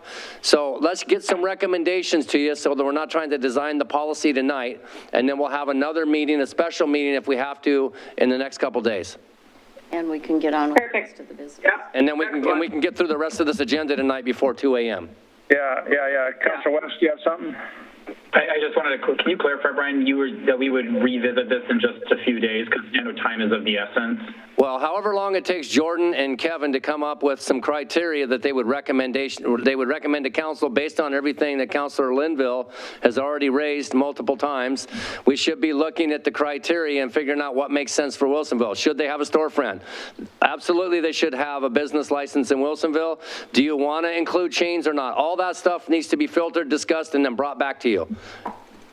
Quickly. I guess my concern is waiting another 2 weeks is just. I'm not suggesting, Councilor West, that we wait 2 weeks. I'm saying we could get this turned around immediately, like in the next day or two, and then have a special meeting. Yeah. Perfect. Thank you. Okay. All right. I think we've got a consensus on that. Is that correct? Mm-hmm. Perfect. I'm seeing nods. So do you need anything more formal than that right now, Brian? I don't think so. Thank you. Thank you. Okay.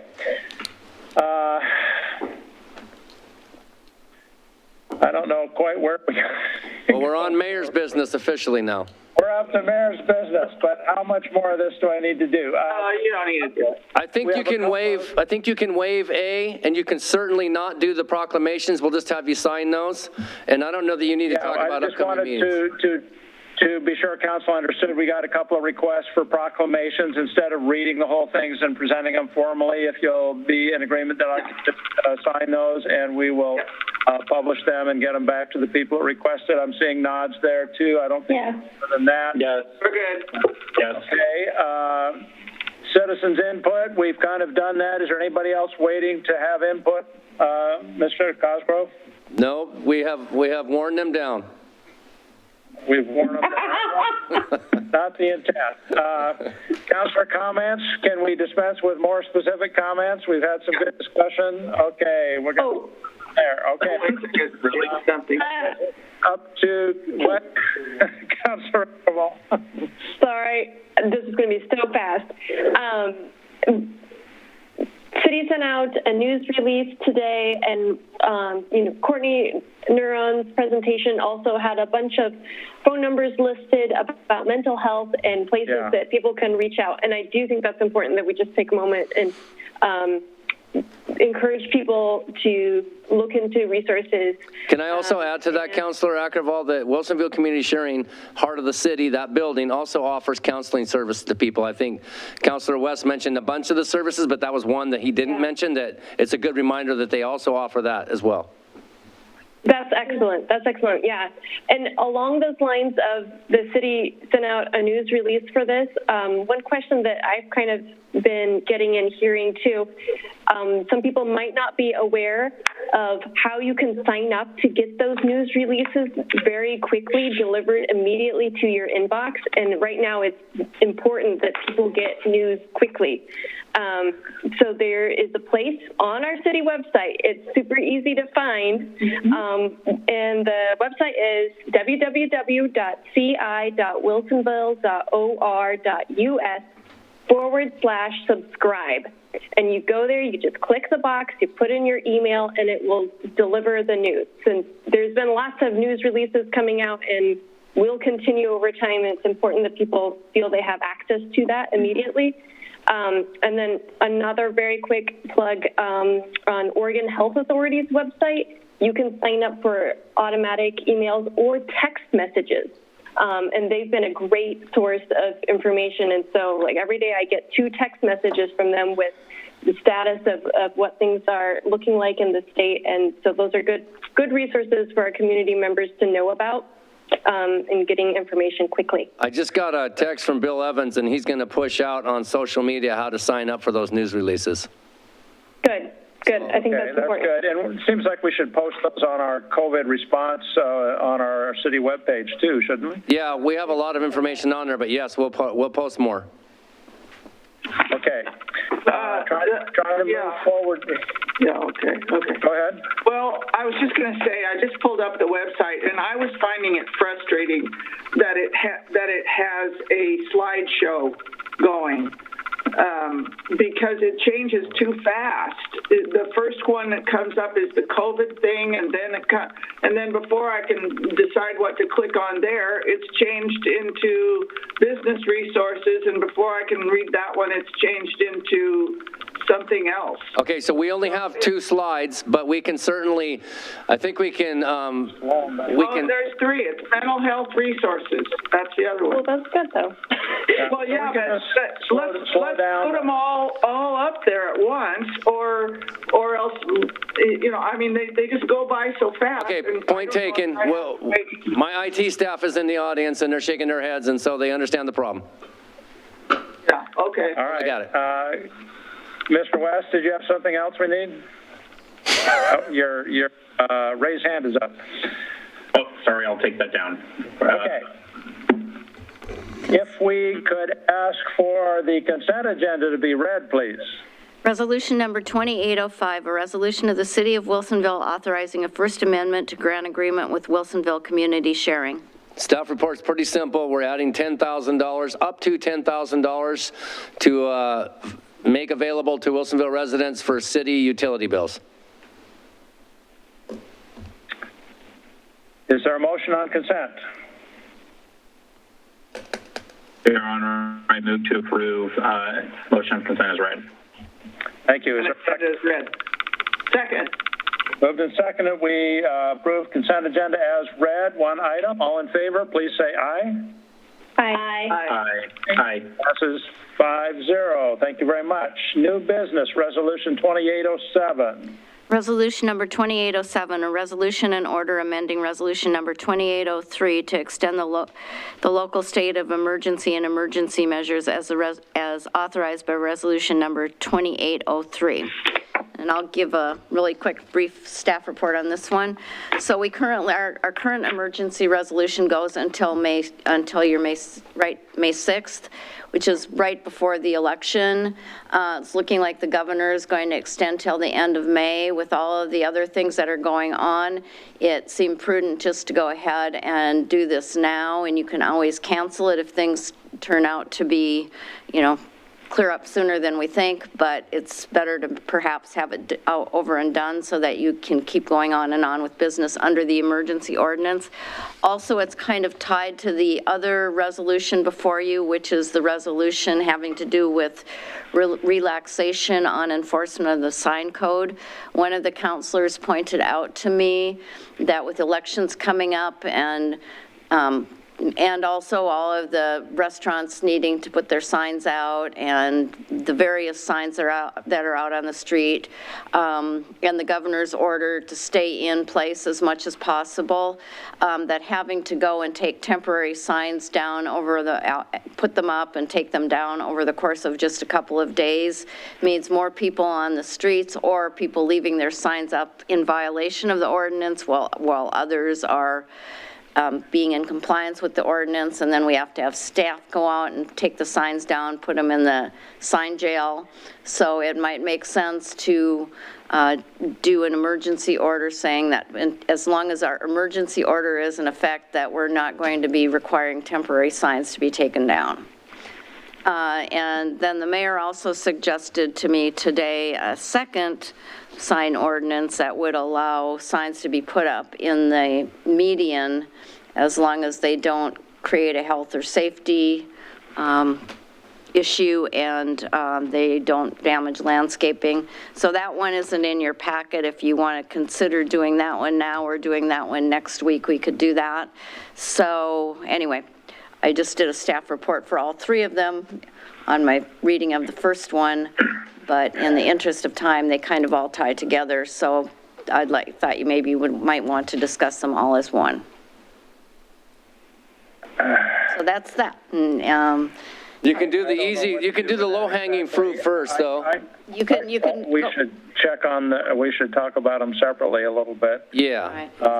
So I've just read the one, so that's just to extend it until the end of May, if you want to make a motion to. That's it. That's an easy one. Let's knock that one out. That would be the state of emergency. Your Honor, I move to approve resolution number 2807. Thank you. Second. Moved by Councilor Lehan, second by Councilor Ackerval to approve resolution 2807. Discussion? Good. No discussion? All right. If there's no discussion, I'll ask for the vote. All in favor of the motion to approve resolution 2807, please say aye. Aye. Aye. Aye. Passes 5-0. Thank you. Now, 2808, do you want to read that? Yes. Resolution number 2808, a resolution and order authorizing or regarding sign code enforcement during emergency declaration period. And again, to summarize, that is just dealing with temporary signs that are properly placed in this, and in the resolution it references the sections of the sign code. And all it does is it says if those signs are properly placed, you ignore the temporary time limits on them during the emergency period. People can, go and put them up and take them down if they want to, or they can just leave them up during the emergency period until they have the opportunity to take them down. And we're not going to send our code enforcement officer out there to pick up the signs and put them in the sign jail. Your Honor, I would move to approve resolution number 2808. Thank you. Is there a second? I'll second it. Moved by Councilor Lehan, second by Councilor West. Discussion. I'm skeptical on this. I think it's going to be a jumble of every conceivable sign, real estate signs, political signs, and everything, and we'll wish we didn't have it long before we get to the end of the emergency. So the other idea that Ms. Jacobson read was not in addition to this, it was an alternative in my mind, that you would allow A-boards to be placed in places where we wouldn't normally allow them in the right-of-way, and that would give restaurants that were trying to function an avenue for a little more advertising. But it was not my idea that we would do that and stop enforcing the sign placement code for temporary signs. I have some trepidation that it's going to end up being a big mess, but I understand there is another argument to that. Our rules, say no signs within 10 feet of each other. They say all these things, and I just know from past experience that all those things are going to be violated very quickly, and the sign enforcement guy will have to be out there anyway, because they won't be legally placed signs. They'll be illegally placed signs at that point, and we're going to be in the same kind of enforcement conundrum, I think. I'm willing to hear other points of view. Councilor West. I have a little bit different point of view. I just don't think the city has resources to police signs, and I think that people are trying to shelter and stay home. And I hope and trust that for this temporary pause, that people will be good citizens and respectful of their signage. I don't like the idea of any signage, period, in the medium. I think it's, one, I don't know if I want people running around on the medians, and two, it's not legal in the medians and would not be legal in the medians. Right. And I thought that that's what you were compromising to, is allowing more signage. Am I understanding you correctly, Mayor? No, just in the right of way. So like on the strip in front of a restaurant or, places like that. Yeah. Oh, I see. I think that, like, as we prioritize now, that the sign code is just like not a priority. I don't know if the city even has the resources or stretched thin. I know they're working crazy hours. We got one guy whose job it is to enforce the code. Yeah, I don't know. I like the idea of pausing it for now and believing in our citizens to be good citizens, and then after the emergency period, going ahead and lifting and going back to the norm. So I think it would also help promote sheltering in place, so that I actually think this is a good ordinance.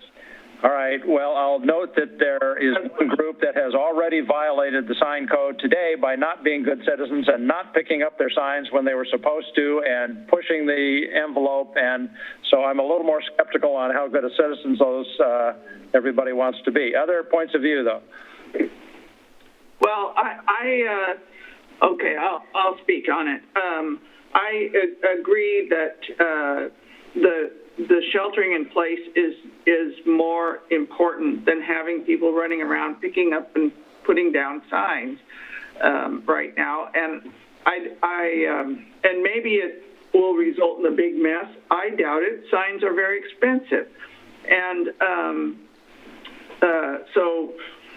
and if it does, it's only for the next 30 days or 60 days. Certainly the election thing will be over, so that ends no matter what happens with the pandemic thing.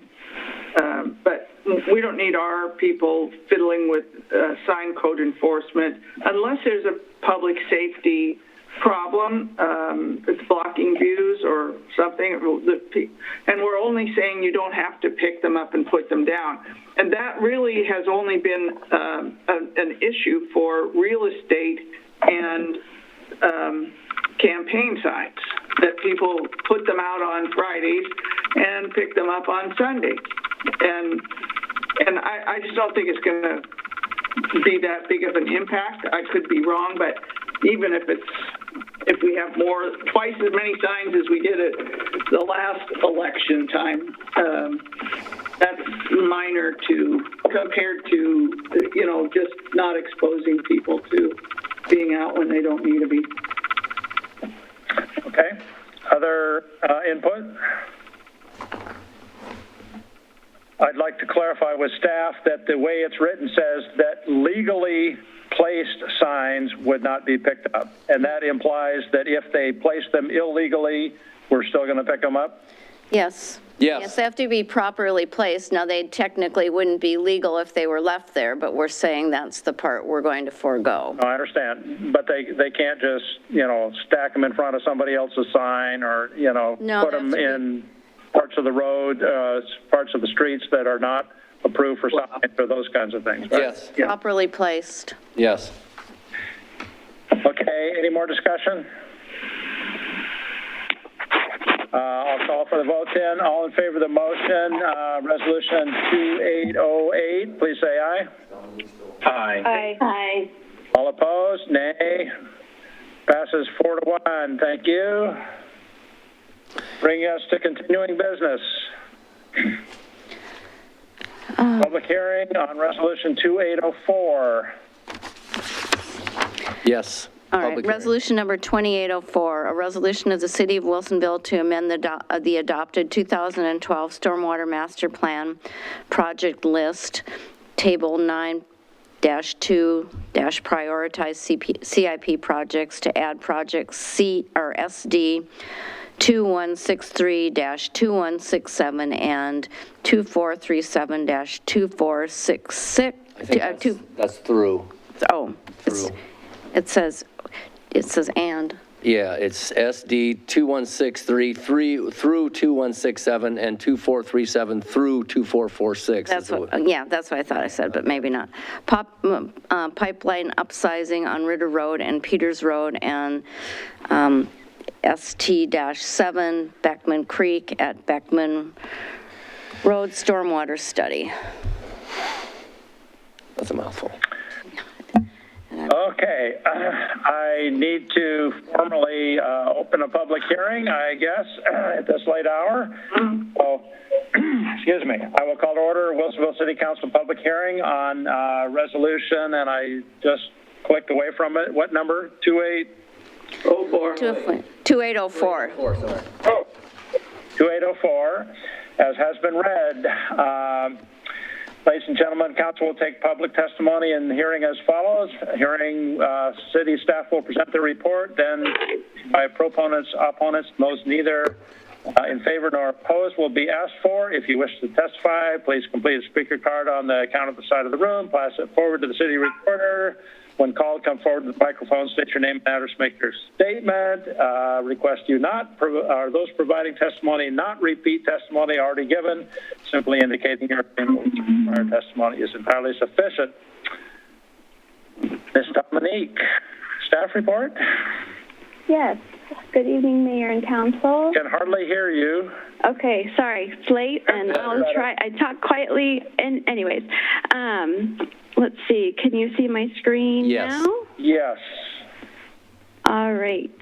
Let's see if I can get this going. Okay. Good evening, Mayor and Council. My name is Dominique Huffman. I'm a civil engineer here with the City of Wilsonville. I'll try and be really quick. So what we're here for is the Stormwater Master Plan Project List Amendment. Let's see. This resolution would amend the project list to add two short-term projects. One is associated with the Coffee Creek Industrial Area, the other with the Beckman Dip project. It's important to add these projects to the list to get them to be SDC eligible, and that's important to get projects completed. So why? Let's talk about each project specifically. So this one is the pipeline upsizing on Ritter Road and Peters Road. So it's hard to see, I bet, but the red line basically shows the pipeline segments that we would be upsizing. This would serve the Coffee Creek Industrial Area build-out. A portion would be constructed with the Garden Acre Ritter Today project, and the other portion would be completed in a future construction phase. The second project is the Beckman Creek at Beckman Road Stormwater Study. Currently, it is in the master plan, but when the SDC list got completed, it was removed from the priority list at that time. So we need to add it back into the master plan to get it back to the SDC list. This project is needed for the Beckman Dip project, or the study is needed for the Beckman Dip project. It will help us understand the impacts of the alternatives for that project and what potential modifications, what proposed modifications, what impacts they could have on this whole corridor. So that was a very, very quick overview. Do you have any questions? Very efficient. Thank you. Council, any questions for staff with regard to the proposed, what do I want to say? Amendment. Amendments to the Stormwater Master Plan is correct, I think. Yes. Anybody at all? Going once? I can't find any questions for you. I'm sorry. That's all right. All right. Council, what's your pleasure with regard to Resolution 2804? Mayor? Your Honor, I move. Wait, I got a public hearing here. Yep, sure. Is there any member of the public that would like to testify with regard to this resolution? Mayor, I can report that we have nobody in our actual audience and nobody in our virtual audience. Oh, I'm absolutely crushed. If that's the case, I will close the public hearing and now ask the council, what is your pleasure with regard to Resolution 2804? Your Honor, I move to approve Resolution number 2804. Thank you. I'll second. Moved by Councilor West, seconded by Councilor Linville. Thank you. Any discussion? I will ask for the vote then. All in favor of the motion to approve Resolution 2804, please say aye. Aye. Aye. Aye. Passes 5-0. Thank you very much. Thank you, Dominique. Please stay in so late. Have a good night. Mr. Cosgrove. Just real quickly, because I know you're all probably tired, and I am too. I just want to recap a couple of things. So if we're going to try and deploy these resources that we've been talking about, one-third, one-third, one-third, I think we got the third for the citizens pretty well dialed in based on what we've talked about. The other two are the TLT and the just general business support. So I don't know what your availability is, but I'm going to have Kim send out a probably some kind of a request for your dates that are available. I don't know how quick we can turn this around, but as soon as we get a recommendation from Mr. O'Malley and from Jordan Vance on my staff, I would just want to know what your availability is for the rest of the week, probably starting with Wednesday and Thursday of this week. So hopefully your schedules are amenable. I would ask you just to keep your calendars open if you can. Probably we would start at, we'd probably want to start at about 6 o'clock or earlier if you prefer that. But we'll be in touch with you and we'll ask you those questions of what days, what times. Okay, good. And then beyond that, I just want to acknowledge how awkward this is for everybody, but I will say we're making a go of it here. I hope to see you back in front of me here in the near future because I do miss you guys. We all miss you. That's all I have, Mayor. Thanks. Yes, thank you. Councilor West, question?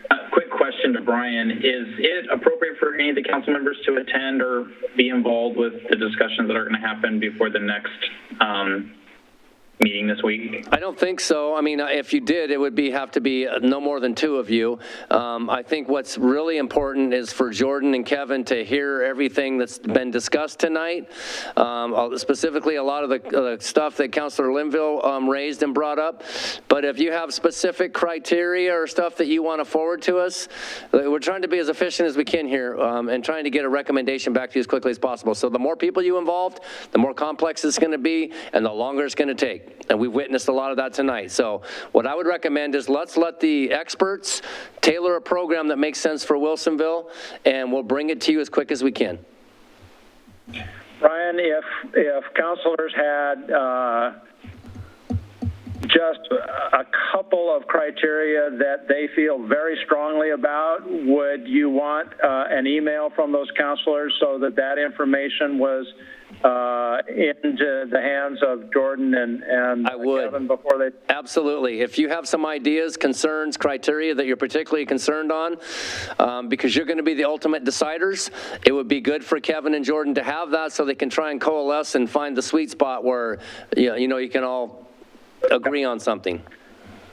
So send those to your attention to distribute then? Yes, if you send them to me, I'll forward them directly to Jordan and he can get to working with Mr. O'Malley. Okay, that's good. That's good. Legal business, anything? No, nothing further. All right, thank you very much. Council, anything further? Sleepy time. Thank you all. But I think it was important that we worked through all of that. So thank you very much for your efforts here tonight. I just got an email. I'm sorry, Mayor. I just got an email from Kathy Rodiker. She's reminding me that whatever we do is going to require probably add-on actions by the City Council and probably the URA as well.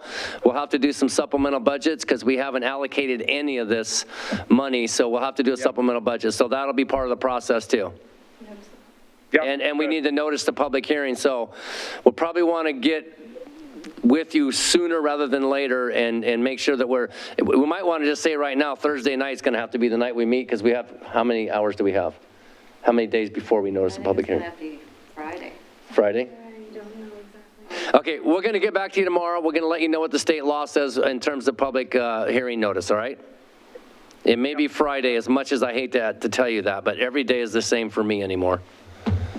If the governor, like our League of Oregon Cities, have the governor like relax some of those a little bit so he can be more nimble? Guess what? A lot of cities have been asking for that very thing, and we've been getting nothing. So yeah, we could ask, but we haven't had any traction on that. We should ask Courtney to make a phone call. Courtney has made several phone calls for us, and so yeah, she's aware. Not surprised. Yeah. All right, is that it? That's it. Thank you. All right. Thank you, Raj. I'll call us adjourned at 10:52 tonight, so we'll look forward to hearing and getting back together soon. Thank you very much. Very well. Good night.